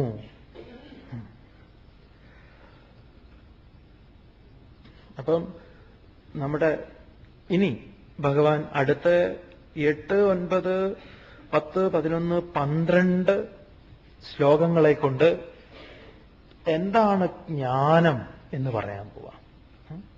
അപ്പൊ ശരീരത്തെക്കുറിച്ച് പറഞ്ഞല്ലോ. എന്താണ് ശരീരം. ഇനി എന്താണ് ജ്ഞാനം എന്നുള്ളത് പറയുന്നു. ക്ഷേത്രജ്ഞനെക്കുറിച്ചും ക്ഷേത്രത്തെക്കുറിച്ചും ജ്ഞാനത്തെക്കുറിച്ചും ജ്ഞേയത്തെക്കുറിച്ചും ഭഗവാൻ പറയുന്നു. ഉപനിഷത്തിൽ എങ്ങനെയാണ് പരമമായ സത്യത്തെ ഋഷി അവതരിപ്പിച്ചിരിക്കുന്നത്, അതിൽ നിന്ന് വ്യത്യസ്തമായി വേറൊരു രീതിയെ ഇവിടെ ഭഗവാൻ കൈക്കൊണ്ടു എന്ന് പറയാം. ഒരു സ്വാമി ഏതോ ഒരു സന്ദർഭത്തിൽ മുണ്ടകോപനിഷത്തില് രണ്ട് കിളികളുടെ ഉദാഹരണം പറയുണ്ടായി. മുണ്ടകോപനിഷത്ത് ആരംഭിക്കുന്നത് അങ്ങനെയാണ്. വളരെ മനോഹരമാണ് ആ ഉപനിഷത്തില്. ദ്വാ സുപർണ സയുജാ സഖായ, രണ്ട് കിളികൾ. എങ്ങനെയുള്ള കിളികളാണ്? അവർ വലിയ സുഹൃത്തുക്കളാണ് എന്ന് പറയാം. ആ രണ്ട് കിളികൾ സമാനം വൃക്ഷം പരിഷസ്വജാതെ, ഒരേ വൃക്ഷത്തിൽ അവർ രണ്ടുപേരും വസിക്കുന്നു. മനോഹരമായിട്ടാണ് ഇത് പറഞ്ഞിരിക്കുന്നത്. രണ്ട് കിളികൾ ഒരു വൃക്ഷത്തിൽ വസിക്കുന്നു. എന്താ ഒരു കിളി ചെയ്യുന്നത്? തയോരന്യ പിപ്പലം സ്വാദത്തി, അതിലൊന്ന് പഴത്തെ തിന്നു നോക്കുന്നു. ഇവിടെ ഭഗവാൻ പറഞ്ഞുവല്ലോ, ക്ഷേത്രജ്ഞൻ, ക്ഷേത്രത്തെ അറിയുന്നവൻ. ഇതിൽ രണ്ട് കിളിയിൽ ഒരു കിളി ഇതിനെ അറിയുന്നവൻ, നിരീക്ഷകനാണ്. ഒരു കിളി ഇതിനെ അനുഭവിക്കുന്നവനാണ് എന്ന് പറയാം. അപ്പൊ നമ്മളൊരു വൃക്ഷമാണ്. ഈ വൃക്ഷത്തിൽ തന്നെ രണ്ട് കിളികൾ വസിക്കുന്നു. വലിയ സുഹൃത്തുക്കളാണ്. പക്ഷേ ഈ സുഹൃത്ത് ഭാവമൊക്കെ ഉണ്ടോ എന്നുള്ളത് ആലോചിച്ച് നോക്കിയാൽ അറിയാം. ഉപനിഷത്ത് അവതരിപ്പിക്കുന്നത് അതിനെ വളരെ ഒരു സുഹൃത്തായിട്ട്. ഒരുവൻ നിരീക്ഷിച്ചുകൊണ്ടിരിക്കണു, ഒരുവൻ കഴിച്ചുകൊണ്ടിരിക്കുന്നു. അപ്പൊ ഈ വിഷയങ്ങൾക്ക് പിറകെ പോകുന്ന ഒരാൾ, ഇതൊന്നും അനുഭവിക്കാതെ സാക്ഷിയായി വർത്തിക്കുന്ന ഒരുവൻ, അവനെ ഭഗവാൻ പറഞ്ഞു എല്ലാവരിലും ഞാനാണത്. അവനെന്താണ്? സാക്ഷിയാണ്. ഉപനിഷത്ത് ഇങ്ങനെ പറഞ്ഞു. ഗീതയിൽ ഭഗവാൻ സർവക്ഷേത്രേഷു മാം അഭി ക്ഷേത്രജ്ഞം വിദ്ധി, സർവക്ഷേത്രങ്ങളിലും എല്ലാറ്റിലും ഞാനാണ് ക്ഷേത്രജ്ഞനെന്ന് നീ അറിയണം എന്ന് പറയാം. ക്ഷേത്രജ്ഞയോഹോ ജ്ഞാനം യത് തത് ജ്ഞാനം മമ മതം. ഇതാണ് ഭഗവാന്റെ മതം. ഇത് ശരിയായിട്ടില്ലെങ്കിൽ മതമാവും എന്ന് പറയാം. അതുകൊണ്ട് ഈ മതം മാറിയതുകൊണ്ടൊന്നും കാര്യമില്ല എന്ന് പറയും. ചിലർക്ക് മതം മാറിയ പ്രശ്നം തീരും എന്നാണ്. അതെ, എന്തൊരു അജ്ഞാനാ നോക്കണേ. മതം മാറിക്കഴിഞ്ഞാൽ പ്രശ്നങ്ങൾ എവിടെ അവസാനിക്കുന്നത്? അപ്പൊ ചിലര് പറഞ്ഞു കൊടുക്കുന്നതും അതാ. മതത്തിന്റെ കുറെ അറിവുകേടുണ്ടല്ലോ. അത് കൈകാര്യം ചെയ്യുന്ന ആളുകൾ ശ്രദ്ധാലുക്കൾ അല്ലെങ്കിൽ സമൂഹത്തിന് ഏറ്റവും ദൂഷ്യം ചെയ്യുന്ന ഒരു സാധനമാണിത്, മതം. അതുകൊണ്ടാണ് അതിനെ ഉപ്പിനോട് ഉപമിച്ചത്, ഇല്ലേ? ഉപ്പ് അറിഞ്ഞ് കൈകാര്യം ചെയ്താൽ ഒരു കുഴപ്പമില്ല, അറിയാതെ കൈകാര്യം ചെയ്താൽ ഒരു വക വായിൽ വെക്കാൻ പറ്റില്ല എന്ന് പറയാം. അത് അറിഞ്ഞുകൊണ്ട് കൂടാം, അറിയാതെ കൂടാം. സ്വാമി പറഞ്ഞിട്ടുണ്ട് അതല്ലേ. ഉപ്പ് മനഃപൂർവ്വം കൂടാം, അറിയാതെ കയ്യബദ്ധത്തിലും കൂടാം. പക്ഷേ രണ്ട് പ്രകാരത്തിൽ കൂടിയാലും സംഗതി സമൂഹത്തിന് ദോഷം തന്നെയാണ്. അപ്പൊ നല്ല ഒരു പാചകക്കാരനായിരിക്കണം. അപ്പൊ ഈ ആളുകളെ മതം മാറ്റുന്ന സമയത്ത് അവരറിഞ്ഞിരിക്കുന്ന മതം എന്ന് പറഞ്ഞു കഴിഞ്ഞാൽ എന്താണ്? കുറച്ച് പ്രശ്നം വന്നപ്പം കുറെ അവരുടെ പേരൊക്കെ ഉള്ള ഭഗവാനെ ഇവരെയൊക്കെ വിളിച്ചു. നമ്മൾ കേട്ടിട്ടുണ്ട്. കേട്ടത് ശരിയാണോ എന്നൊന്നും അറിയില്ല. എന്തുതന്നെയായാലും ഈ കുട്ടിക്കാലത്താണ് ഇത്തരത്തിലുള്ള ചിന്തകളൊക്കെ എന്താ പറയാ എളുപ്പത്തിൽ കുട്ടികളുടെ മനസ്സിലേക്ക് കൊടുക്കാൻ വളരെ എളുപ്പത്തിൽ സാധിക്കും എന്ന് പറയാം. ഒരു ബസ് പോകുന്ന സമയത്ത് ബസ് ബ്രേക്ക് ഡൗൺ ആയില്ല. ആ സമയത്ത് കുട്ടികളോട് പറഞ്ഞു, നിങ്ങൾക്ക് അറിയുന്ന ദൈവങ്ങളെയൊക്കെ വിളിച്ചിട്ട് പ്രാർത്ഥിച്ചോളാൻ. അതാണ് കുട്ടികൾ പലരും പലതും വിളിച്ച് പ്രാർത്ഥിച്ചിട്ടൊന്നും ബസ് സ്റ്റാർട്ടാവുന്നില്ല. പിന്നെ വേറെ ഒരു പ്രത്യേക ദൈവത്തെ വിളിച്ചിട്ട് പറഞ്ഞു, എന്നാ നമുക്ക് നോക്കാം എന്ന് പറഞ്ഞിട്ട് അപ്പോ ഡ്രൈവറോട് പറഞ്ഞു അടിച്ചോളാൻ പറഞ്ഞു. അപ്പൊ അടിച്ചു സ്റ്റാർട്ടായി. ഇപ്പൊ മനസ്സിലായില്ലേ നിങ്ങൾക്ക് ഏതാണ് ദൈവം, ശരിയായ ദൈവം എന്ന്? കാരണം പിഞ്ചു മനസ്സിൽ എന്തും പറഞ്ഞു കൊടുത്താൽ അത് വിശ്വസിക്കുന്നു പറയും. അപ്പൊ ഇത്തരത്തില് മതങ്ങൾ കൈകാര്യം ചെയ്യുന്ന ആളുകളുണ്ട്. അതുകൊണ്ട് നേരത്തെ തന്നെ കാര്യങ്ങളൊക്കെ പറഞ്ഞു കൊടുക്കണം, അല്ലെങ്കിലൊക്കെ വഴിതെറ്റിപ്പോവും. അപ്പൊ എന്റെ മതം, എന്റെ അഭിപ്രായം, മതം എന്ന് പറഞ്ഞാൽ അഭിപ്രായം ഇതാണ്. തുടർന്ന് പറഞ്ഞു, ഇതാരുടെയാണ്? എന്റേത് മാത്രമല്ല, പെട്ടെന്ന് തന്നെ ഭഗവാൻ ഒരു തിരുത്തൽ ആവശ്യം വന്നു എന്ന് പറയാം. എന്റേതാണ് എന്ന് പറഞ്ഞു കഴിഞ്ഞാൽ ഇവൻ ഇനി തെറ്റിദ്ധരിച്ചാലോ. അതുകൊണ്ട് ഋഷിഭിഹി ബഹുധാ ഗീതം ഛന്ദോഭിഹി വിവിധൈഹി പൃഥക് ബ്രഹ്മസൂത്ര പദൈഹി ച ഏവ ഹേതുമദ്ഭിഹി വിനിശ്ചിതൈഹി. ബ്രഹ്മത്തെക്കുറിച്ച് പറഞ്ഞിട്ടുള്ള ബ്രഹ്മസൂത്രത്തിലും ഋഷികളാലും മറ്റും ഇതിനെ നന്നായി ഗീതം ചെയ്തിട്ടുണ്ട് അർജുന. പൂർവികന്മാരായ തത്വദർശികള് അവര് ഈ ഒരു പാരമ്പര്യത്തെ ഭഗവാൻ ഇവിടെ ആ പാരമ്പര്യത്തെ മാനിക്കുന്നു എന്ന് പറയാം. ആ പാരമ്പര്യത്തിന്റെ ഒരു കണ്ണിയാണ് ഞാനെന്ന് പറയാം. തുടർന്ന് ഭഗവാൻ പറഞ്ഞു 24 തത്വങ്ങളെ ഭഗവാൻ അവതരിപ്പിച്ചു. മഹാഭൂതങ്ങള്, അഹങ്കാരം, ബുദ്ധി, അവ്യക്തം, ദശേന്ദ്രിയങ്ങള്, മനസ്സ്, വിഷയങ്ങള്, ഇച്ഛാദ്വേഷം, സുഖം, ദുഃഖം, ഇതിന്റെ സംഘാതം, ജീവൻ, ചേതന, ധൃതി ഇത്യാദി സവികാരത്തോടു കൂടിയിട്ടുള്ളതാണ് ഏതത് ക്ഷേത്രം എന്ന് സമാസേന ഉദാഹൃതം സംഗ്രഹിച്ച് പറയപ്പെട്ടിരിക്കുന്നു.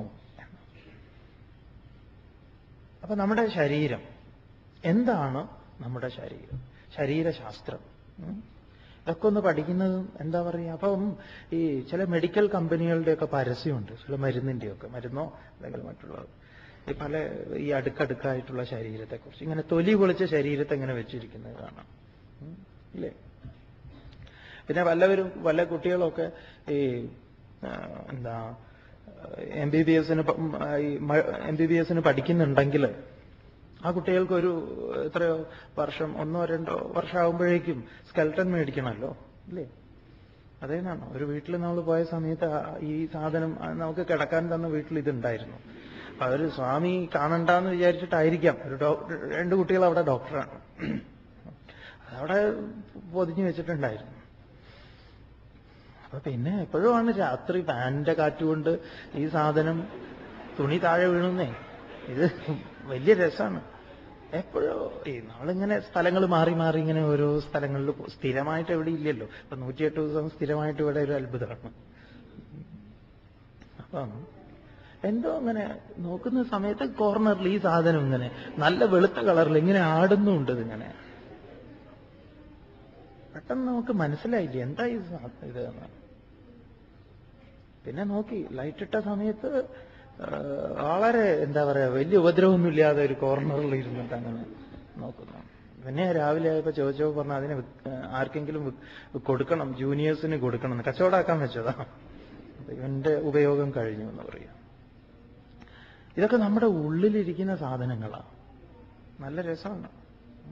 അപ്പൊ ഇവിടെ ഭഗവാൻ പറഞ്ഞിരിക്കുന്നത് ദശേന്ദ്രിയങ്ങളെയും ഈ സൂക്ഷ്മമായിട്ടുള്ളതാ ഇതെല്ലാം പറഞ്ഞത്. ഇനി സ്ഥൂലമായിട്ടുള്ളതോ, അതുകൊണ്ടാണ് ഭഗവാൻ ഞാൻ സംഗ്രഹിച്ചു പറയാന്ന് പറഞ്ഞത്. ത്വക്ക്, മാംസം, രുതിരം, സ്നായു, മജ്ജ, അസ്ഥി ഇതൊന്നും ഭഗവാൻ പറഞ്ഞിട്ടില്ല, വിസ്തരിച്ചിട്ടില്ല. അതിൽ ഞരമ്പ്, കുടല്, വൻകുടല്, ചെറുകുടല്, അവിടുന്ന് ഇങ്ങോട്ട് പോയ ഒന്നും പറഞ്ഞിട്ടില്ല എന്ന് പറയാം. അപ്പൊ ഇതെല്ലാം കൂടെ നോക്കിക്കഴിഞ്ഞാലോ ഒരു വലിയൊരു ഒരു ലോകമാണ് നമ്മുടെ ഉള്ളിൽ എന്ന് പറയും. ഓരോന്നിന്റെയും പ്രവൃത്തി ഇത്യാദികളൊക്കെ പറഞ്ഞു വെക്കുക. എന്താണ്? ഇതൊക്കെയാണ് ഞാൻ. പക്ഷെ ഇതിൽ നിന്ന് ഭിന്നനായി ഇതുമായി യാതൊരു വിധത്തിലുള്ള സംഘവുമില്ലാത്ത ഒരാളും കൂടെ ഉണ്ട് എന്ന് പറയും. അതിനാണ് ക്ഷേത്രജ്ഞൻ എന്ന് പറഞ്ഞത്. തുടർന്ന് ജ്ഞാനത്തെക്കുറിച്ച്, അറിവിനെക്കുറിച്ച് പറയും. എന്താണ് ജ്ഞാനം? അതിൽ ആദ്യം തന്നെ പറയുന്നു 8, 9, 10, 11, 12 ശ്ലോകങ്ങളിൽ ഇതൊരുമിച്ചാണ് ഇതിനെ അന്വയിപ്പിക്കേണ്ടത്. അതുകൊണ്ട് 20 ഗുണങ്ങളെയാണ് ജ്ഞാന ലക്ഷണങ്ങളായിട്ട് പറഞ്ഞിരിക്കുന്നത്.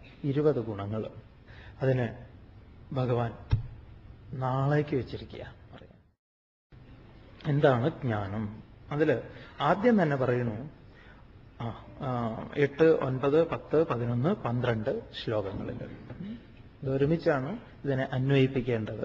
അതുകൊണ്ട് 20 ഗുണങ്ങളെയാണ് ജ്ഞാന ലക്ഷണങ്ങളായിട്ട് പറഞ്ഞിരിക്കുന്നത്. 20 ഗുണങ്ങൾ.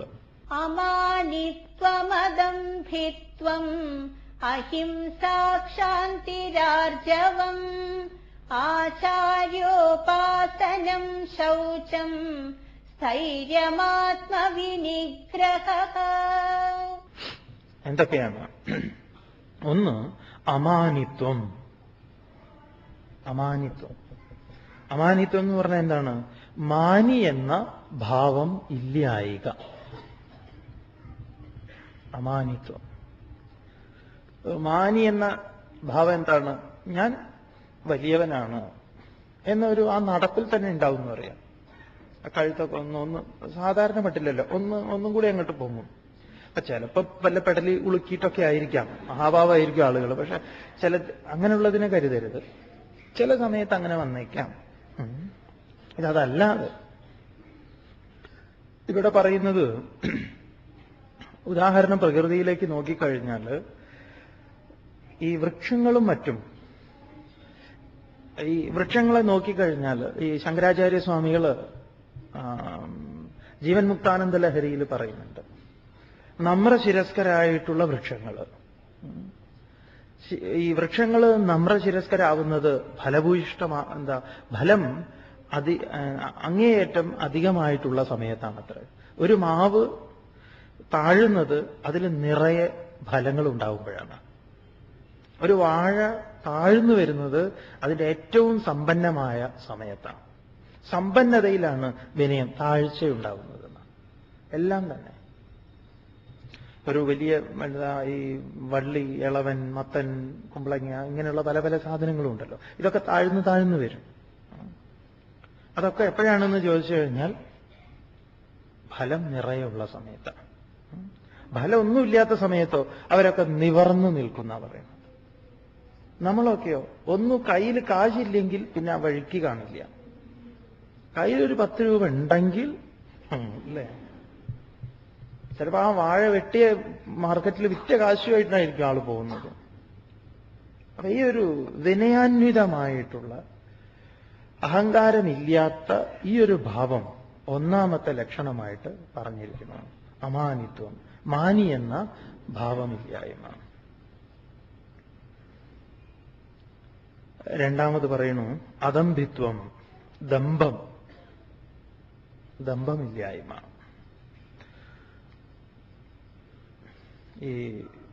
ഇതൊക്കെ നമ്മളെ നമുക്ക് അളക്കണമെങ്കിൽ വളരെ എളുപ്പത്തിൽ സാധിക്കുന്ന, ഒരു 2 വർഷം 3 വർഷമൊക്കെ വിദേശത്ത് ജോലി ചെയ്ത് വന്നാൽ മതി. ആൾക്ക് പിന്നെ ഒന്നും മനസ്സിലാവില്ല നാട്ടിലുള്ള. ചിലര് ജനിച്ചതേ ഇവിടെ, പഠിച്ചതെല്ലാം ഇവിടെ, സ്കൂളിലും എല്ലാം, എല്ലാ ഊടുവഴികളിലൂടെ ഓടിയിട്ടുണ്ട്. നായ കടിക്കാൻ വന്നിട്ടും അതിലും ഇങ്ങനെയൊക്കെ ആയിട്ട് എല്ലാം അറിയാം. എന്നാലും ഒരു 5 വർഷമോ 10 വർഷമോ ഒക്കെ വിദേശത്തൊക്കെ പോയി താമസിച്ച് പിന്നെ നാട്ടിൽ വന്നു കഴിഞ്ഞാൽ പറയും, എനിക്ക് സിറ്റിയൊന്നും ഇപ്പോൾ സിറ്റി നല്ല നാട് ഒരു പരിചയമില്ല. കാരണം ഞാൻ മുഴുവൻ അവിടെയായിരുന്നല്ലോ. അതുകൊണ്ട് MG റോഡ് എവിടെ വരുന്ന പറഞ്ഞത്? MG റോഡ് എന്ന് പറഞ്ഞാൽ എന്താണെന്ന് വരെ പറഞ്ഞു കൊടുക്കേണ്ടി വരും.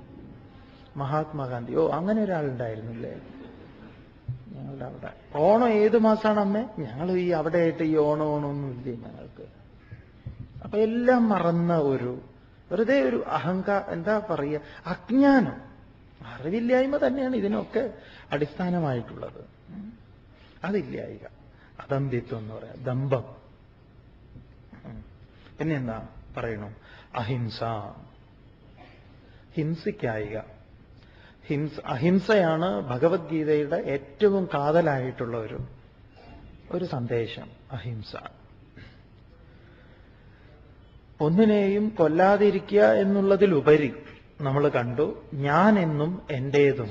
ഇതാണ് ഹിംസ. ഞാൻ എന്റേത് എന്ന് എണ്ണിയാൽ നാം ഹിംസിക്കാൻ തുടങ്ങി. അറിഞ്ഞൂടാ. നമ്മൾ ഇതുവരെ കേട്ട അഹിംസ ഗാന്ധിജിയുമായി ചേർത്ത് വെച്ച അഹിംസയാണ്. അത് കൃഷ്ണനുമായിട്ട് നിങ്ങൾ അഹിംസ എന്ന ശബ്ദം കേൾക്കുന്ന സമയത്ത് നമ്മുടെ മനോബുദ്ധിയിൽ തെളിഞ്ഞു വരേണ്ട രൂപം കൃഷ്ണന്റേതാണ്, അല്ലെങ്കിൽ ഗീതയുടേതാണ്. പക്ഷെ നമുക്ക് അങ്ങനെയല്ല വരിക.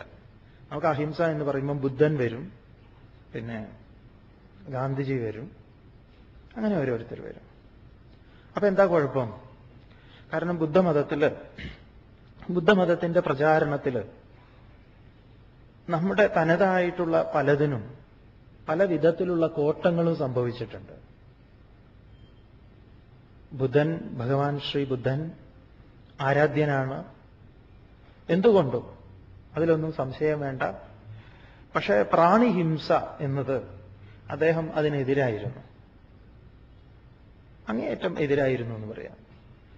കൊട്ടാരത്തിലേക്ക് കടന്നു വന്നിട്ട് ഈ മിണ്ടാപ്രാണികളെ ഹോമിച്ചാൽ, അല്ലയോ മഹാരാജൻ, അങ്ങേക്ക് സ്വർഗപ്രാപ്തി കിട്ടും എങ്കിൽ ഈ പ്രാണിയേക്കാൾ ശ്രേഷ്ഠനാണ് ഞാനെന്ന് എനിക്ക് തോന്നുന്നു, അതുകൊണ്ട് എന്നെ ഹോമിക്കാം എന്ന് രാജാവിനോട് ധൈര്യപൂർവ്വം പറഞ്ഞ ആളാണ്. അതൊക്കെ വളരെ കേമമായിട്ടുള്ള കാര്യമാണ്. പക്ഷെ ആയുർവേദത്തില്, നമ്മുടെ ഭാരതത്തില് ആയുർവേദത്തില് വളരെ മുൻപ് സർജറി ഉണ്ടായിരുന്നു. സർജറി ശുശ്രുതന്റെ മറ്റും യുദ്ധത്തില് ചെവി പോയിട്ടുള്ള, കാത് പൂർണ്ണമായിട്ട് അറ്റുപോയിട്ടുള്ള ഭടന്റെ ചെവി തുന്നി പിടിപ്പിച്ചിട്ടുള്ള, അല്ലെങ്കിൽ പലതും ഓപ്പറേറ്റ് ചെയ്ത് മാറ്റിയിട്ടുള്ള, ഉദരത്തിനകത്തൊക്കെ ചെയ്തിട്ടുള്ള ഒരു സമ്പ്രദായം, ഒരു സംസ്കാരം, പാരമ്പര്യം ഭാരതത്തിൽ ആയുർവേദത്തിനുണ്ടായിരുന്നു. ഈ അടുത്ത കാലത്താണ് ആയുർവേദത്തിൽ സർജറി വേണോ എന്നുള്ളതൊക്കെ ഹോമിയോപ്പതി ഇവരും തമ്മിലുള്ള അടിയൊക്കെ ഈ അടുത്താണല്ലോ അതൊക്കെ ഒന്ന് കെട്ടടങ്ങിയത്. പക്ഷെ ഭാരതത്തിന്റെ ഈ ആയുർവേദ പാരമ്പര്യം എടുത്തു നോക്കിക്കഴിഞ്ഞാൽ അതിൽ സർജറിയൊക്കെ ഉണ്ടായിരുന്നു. ഈ സർജറി നിരോധിച്ചത് ബുദ്ധമതത്തിന്റെ പ്രചാരണത്തിന്റെ ഭാഗമായിട്ടാണ്. ഒരു തരത്തിലുള്ള മുറിവേൽപ്പിക്കലും അത് അവരെ സംബന്ധിച്ച് അതൊരു കീറി മുറിക്കലായിരുന്നു എന്ന് പറയാം. വൈദ്യശാസ്ത്രത്തിൻ്റെതായിരുന്നില്ല. അത് ബുദ്ധനായിരുന്നോ എന്ന് ചോദിച്ചാൽ അദ്ദേഹമല്ല, അദ്ദേഹത്തിന്റെ പിൻഗാമികൾ, പിൽക്കാലത്ത് വന്നിട്ടുള്ളവർ ചെയ്തിട്ടുള്ള ചില കാര്യങ്ങളൊക്കെയാണ്. അതുപോലെ വിഗ്രഹാരാധന, അതിനെ പൂർണ്ണമായിട്ട് നിഷേധിച്ചുകൊണ്ടുള്ള പ്രചാരണം. ബുദ്ധൻ അങ്ങനെയൊന്നും പറഞ്ഞിട്ടില്ല. അദ്ദേഹം മിണ്ടാതിരുന്നു എന്നുള്ളതാണ് അദ്ദേഹം ചെയ്തിട്ടുള്ളൊരു വലിയൊരു കാര്യം. പക്ഷെ ഇവര് അദ്ദേഹത്തിന്റെ മൗനത്തെ പല പ്രകാരത്തിലും വ്യാഖ്യാനിച്ചു. പിന്നീട് വന്നവർ സ്വാമി ബുദ്ധമതത്തിനെതിര് എന്നൊന്നല്ല പറയുന്നത്, കാര്യം പറഞ്ഞു എന്നേ ഉള്ളൂ. അതുകൊണ്ട് മനസ്സിലാക്കാൻ ശ്രമിക്കുക. അഹിംസ എന്ന് പറയുന്നത്, നമ്മൾ അഹിംസ ഇവർക്കൊക്കെ മുൻപ് ഭഗവാൻ അവതരിപ്പിക്കുന്ന ഒരാശയമാണ്. അത് ഭഗവാൻ വളരെ ഭംഗിയായിട്ട് പറഞ്ഞിട്ടുണ്ട്. എന്റേതെന്നും എന്റെ ആളുകളാണ്, അതുകൊണ്ട് അവരെ ഞാൻ കൊല്ലുന്നു, ഇല്ലായ്മ ചെയ്യുന്നു എന്നൊക്കെ ഉള്ള നിന്റെ ഈ ഇതുണ്ടല്ലോ, എന്നിട്ട് ഈ അജ്ഞാനജന്യമായ നിന്റെ മനസ്സിലുണ്ടായിട്ടുള്ള ഇത് തന്നെയാണ് ഹിംസ, അല്ലാതെ വേറെ ഒന്നുമല്ല. അഹിംസ, ഒന്നിനെയും ഒരു തരത്തിലും ഉപദ്രവിക്കാതിരിക്കലും, ഒപ്പം ഞാനെന്നും എന്റേതെന്നും ഇങ്ങനെ വിഭജിക്കാതിരിക്കലും അഹിംസ. ചിലപ്പോൾ നിങ്ങൾ ഈ ആശയത്തെ ഗീതാ പുസ്തകങ്ങളിൽ കണ്ടില്ല എന്ന് വന്നേക്കാം. പക്ഷെ ആലോചിച്ചോളൂ, നമ്മളെല്ലാവരും പറയുന്നത് പോലെ പറയണമെന്നൊന്നുമില്ലല്ലോ. ആലോചിക്കൂ.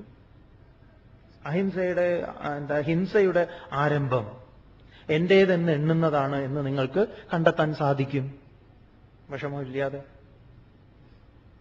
നമ്മൾ വ്യാഖ്യാനങ്ങളിൽ നോക്കിയാൽ ചിലപ്പോൾ കാണില്ല.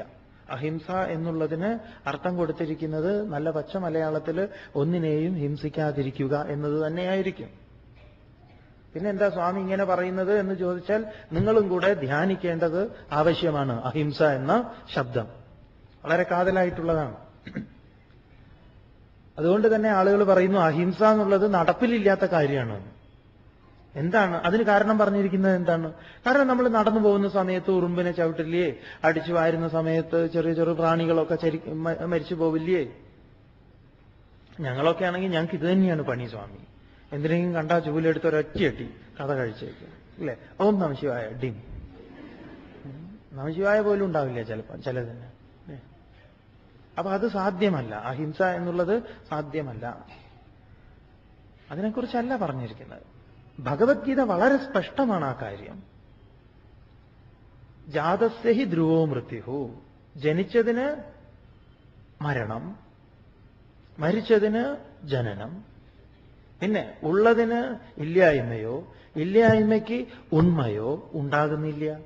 അത് നീ എന്നല്ല ഒരാൾ വിചാരിച്ചു കഴിഞ്ഞാലും അത് സാധ്യമല്ല. വളരെ ഭംഗിയായി പറഞ്ഞിട്ടാണ് ഭഗവാൻ അഹിംസ എന്ന് പറയുന്നത്. അത് തെറ്റിദ്ധരിക്കപ്പെട്ടതാ കാലങ്ങളെ കൊണ്ട്.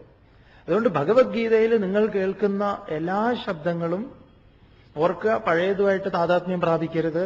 യജ്ഞം, സന്യാസം, ത്യാഗം, കർമ്മം, കർമ്മഫലം, എല്ലാറ്റിനും പുതിയ മാനങ്ങളാണ് ഭഗവാൻ നൽകിയിട്ടുള്ളത് എന്ന് പറയാം. പുതിയ മാനങ്ങൾ. അതുപോലെ ആത്മ, ബ്രഹ്മം, ഈശ്വരൻ, എല്ലാറ്റിനും. അതുപോലെ അഹിംസ, ശാന്തി. ശാന്തി എന്ന് പറഞ്ഞാൽ ക്ഷമ, സമാധാനം. എങ്ങനെയാ ക്ഷമ ഉണ്ടാവുന്നത്? ചിത്തസ്യ അഗ്രേ ഏകവസ്തു വിഷയകത്വം. ഇതിനാണ് സമാധാനം. എപ്പോഴാ ഒരുവന്റെ സമാധാനം നഷ്ടപ്പെടുന്നത്? പല ചിന്തകൾ കയറി വരുമ്പോ. പലതിലും കയറിയിരിക്കുക നിങ്ങൾ. അപ്പൊ ചിത്തത്തിന്റെ അഗ്രത്തില് ഒരു കാര്യം മാത്രമേ ഉള്ളൂ എങ്കിലോ സമാധാനം, അല്ലെങ്കിൽ സമാധാനം ഉണ്ടാവില്ല. ശാന്തി, സമാധാനം. ആർജവം. ആർജവം എന്ന് പറഞ്ഞാൽ വക്രതയില്ലായ്മ, സരളത. ഇതാണ് ആർജവം. ഇതിങ്ങനെ ചിരിക്കും, ഇങ്ങനെ എന്നൊക്കെ പറഞ്ഞിട്ട്, എന്നിട്ട് നിന്നെ ഞാൻ ശരിയാക്കി തരാം അല്ലേ? ആ വന്നോളൂ ഇല്ലേ? പിന്നെ ഞാൻ ഏറ്റു, വിട്ടോളൂ, ഞാൻ ഏറ്റു എന്ന് പറയാം.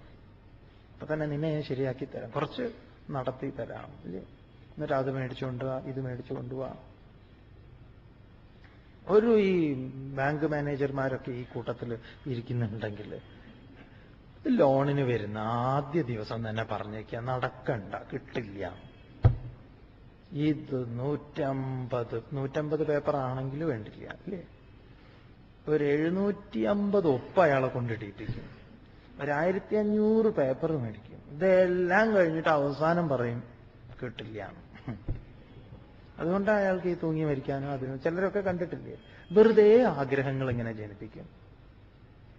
അതുകൊണ്ട് നമുക്ക് എന്തെങ്കിലും ഞാൻ ചെയ്യാം, അല്ലെങ്കിൽ എനിക്കത് സാധിക്കും, ഞാൻ ഏറ്റു എന്നൊക്കെ പറയുന്ന സമയത്ത് എനിക്ക് അത് പറയാൻ സാധിക്കണം എന്ന് പറയാം. അല്ലെങ്കിൽ പറ്റില്ല, ബുദ്ധിമുട്ടാണ്, തുറന്നു പറയാൻ പറ്റണം. ആരോടും ഇത് ഏറ്റവും നല്ലൊരു സമീപനമാണ്, ഒരു കുഴപ്പമില്ല. പക്ഷെ നമ്മൾ വിചാരിക്കുന്നത് അയ്യോ സ്വാമി അതെങ്ങനെയാ മുഖത്ത് നോക്കി ഇങ്ങനെ പറ്റില്ല എന്ന് പറയുക. അത് പറഞ്ഞാൽ രക്ഷയാണ്. എന്താ പറയാ, അവർക്ക് വേറെ പ്രതീക്ഷിക്കാമല്ലോ, വേറെ വഴി നോക്കാമല്ലോ. അത് നമ്മൾ വേറൊരു ബാങ്കിലേക്ക് വിടില്ല, എന്നിട്ട് നമ്മുടെ അവിടെ ഇങ്ങനെ ഇട്ട് മട്ടം കറക്കിക്കുന്നവർ. ബാങ്കിന്റെ കാര്യം മാത്രമല്ല സ്വാമി പറയുന്നത്, ഏത് കാര്യത്തിലും. ഒരാൾ ജോലി അന്വേഷിച്ച് എനിക്കൊരു ജോലി ശരിയാക്കി തരണം എന്ന് പറഞ്ഞാൽ അതോ ശരി ഞാൻ ഏറ്റു, നീ അത് കൊണ്ടുപോവാ, ഇത് കൊണ്ടുപോവാ, എല്ലാം മേടിച്ച് ഇവൻ എവിടെയെങ്കിലുമൊക്കെ വയ്ക്കും, അത്രയേ ഉള്ളൂ. എനിക്ക് പറ്റില്ല. ഇപ്പൊ ചില ആളുകളുണ്ട്, ചില ഗവൺമെന്റിൽ, ചില രാഷ്ട്രീയത്തിൽ അതും ഇതും ചില്ലറ പഞ്ചായത്തും അതും ഇതൊക്കെ ആയിട്ടുണ്ടാവും. ഞാൻ ഏറ്റു, വാ നമുക്ക് പോവാം, തിരുവനന്തപുരത്തേക്ക് പോവാം, വണ്ടി വിളിച്ചോ അല്ലേ?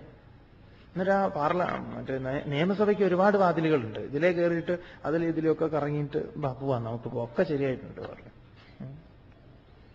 നമുക്ക് കാര്യങ്ങൾ ഭംഗിയായി ഒരു കുടിലതയും ഇല്ലാതെ സത്യസന്ധമായി പറയാനുള്ള ഒരു തന്റെ ഇടം, ഒരു ആർജവത്വം. സ്വാമി പറഞ്ഞുവല്ലോ, വീട്ടിൽ വന്ന് ഭക്ഷണം കഴിച്ച് പിന്നെ ഹോട്ടലിൽ പോയി കഴിക്കുന്ന ഇടപാടുണ്ടാകും. പറയാം, നമുക്ക് തുറന്നു പറയാൻ പറ്റണം. ഇന്നിവിടെ ഒന്നും ഉണ്ടാക്കിയിട്ടില്ല, ഇവിടെയാണെങ്കിൽ ഒരു പച്ചക്കറി ഇല്ല, ദൈവം സഹായിച്ചിട്ട് പാല് പോലും ഇല്ല, ഒരു ചായ ഉണ്ടാക്കി തരുന്നുണ്ട്.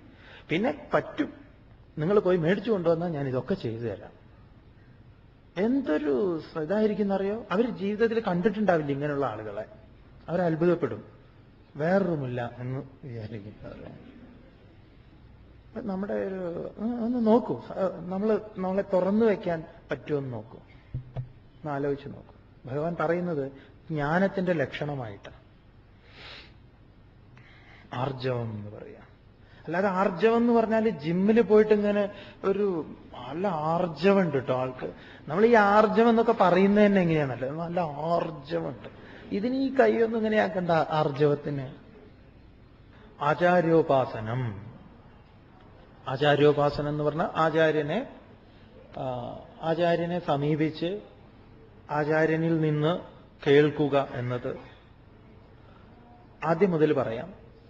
ഭാരതത്തിൽ ഏതൊരുവൻ നിർബന്ധമായി ഉണ്ടായിരിക്കേണ്ടുന്ന ഒന്നാണ് ഗുരു എന്ന് പറയുന്നത്. ഭാരതത്തിൽ അച്ഛനാര് എന്ന് ചോദിച്ചു കഴിഞ്ഞാൽ അച്ഛനാരാന്ന് അറിയില്ല എന്ന് പറഞ്ഞാലും വലിയ വിഷമമൊന്നുമില്ല എന്നാ. പക്ഷെ ഗുരു ഉണ്ടായിരിക്കണം എന്നാ. ഒരു ഗുരു ഉണ്ടായിരിക്കണം. ഗുരു നിർബന്ധമാണ്. നിർബന്ധം എന്ന് പറഞ്ഞാൽ ഒരു ഗുരുവിന്റെ കീഴിൽ അവൻ ശിഷ്യപ്പെട്ടിരിക്കണം. അത് ഈ അറിവ് അവന് കിട്ടാതിരിക്കരുത്. അപ്പൊ അറിഞ്ഞവനെ സമീപിക്കേണ്ടത്, അല്ലെങ്കിൽ അറിയാൻ താല്പര്യമുള്ളവൻ ഒരു അറിഞ്ഞവനെ സമീപിക്കേണ്ടത് ആവശ്യമാണ്. അപ്പൊ ഗുരു അറിഞ്ഞിട്ടുണ്ടോ അറിഞ്ഞിട്ടില്ലേ എന്നുള്ളത് വിഷയം വേറെ. ഒന്ന്, തനിക്ക് സമർപ്പിക്കാൻ എന്തെങ്കിലും ഒരു ഇടം താൻ കണ്ടെത്തിയിരിക്കണം. അത് ഗുരുവാണ്. അപ്പൊ ചിലപ്പോൾ അച്ഛൻ തന്നെയായിരിക്കാം, അല്ലെങ്കിൽ അമ്മയായിരിക്കാം, ജ്യേഷ്ഠനായിരിക്കാം, അനുജനായിരിക്കാം. ചിലപ്പോൾ ചില കുട്ടികൾക്ക് ചിലർക്ക് അവരുടെ മക്കളായിരിക്കും. ചിലപ്പോൾ മരണപ്പെട്ടിട്ടുണ്ടാവും. നിങ്ങൾ കേട്ടിട്ടുണ്ടാവും പ്രൊഫസർ ജി ബാലകൃഷ്ണൻ നായർ തിരുവനന്തപുരത്ത്. അദ്ദേഹത്തിന്റെ മകന്റെ മരണമാണ് അദ്ദേഹത്തിന് ഇതിനെ ആഴത്തിൽ ചിന്തിപ്പിച്ചത്. വളരെ ആഴത്തിൽ.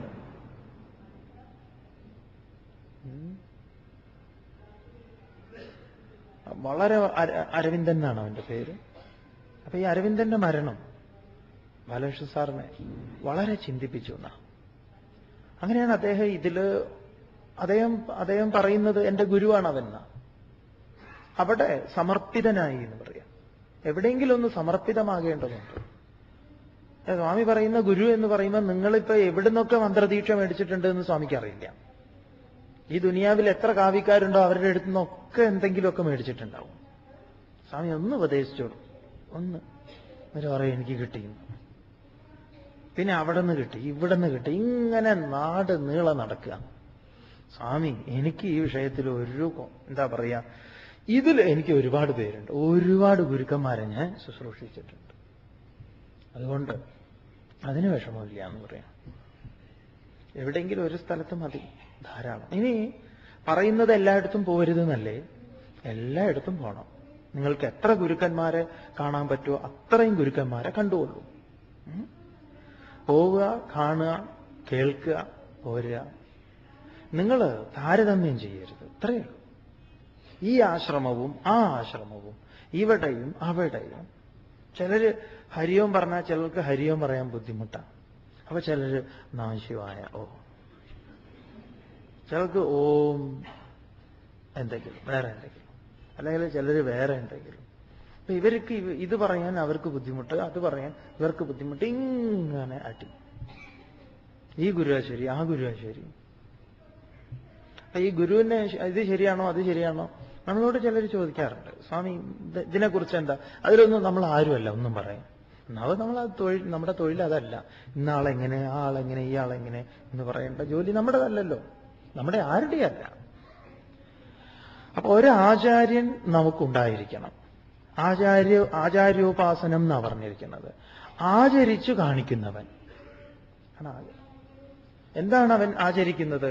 ശാസ്ത്രങ്ങളെ ആചരിക്കുന്നു. ശാസ്ത്രത്തിൽ എന്താണോ പറഞ്ഞത് അതിനെ ആചരിച്ച് കാണിച്ചിട്ടുള്ള ഒരാളെ നമ്മൾ ഗുരുവായിട്ട് സ്വീകരിക്കുക.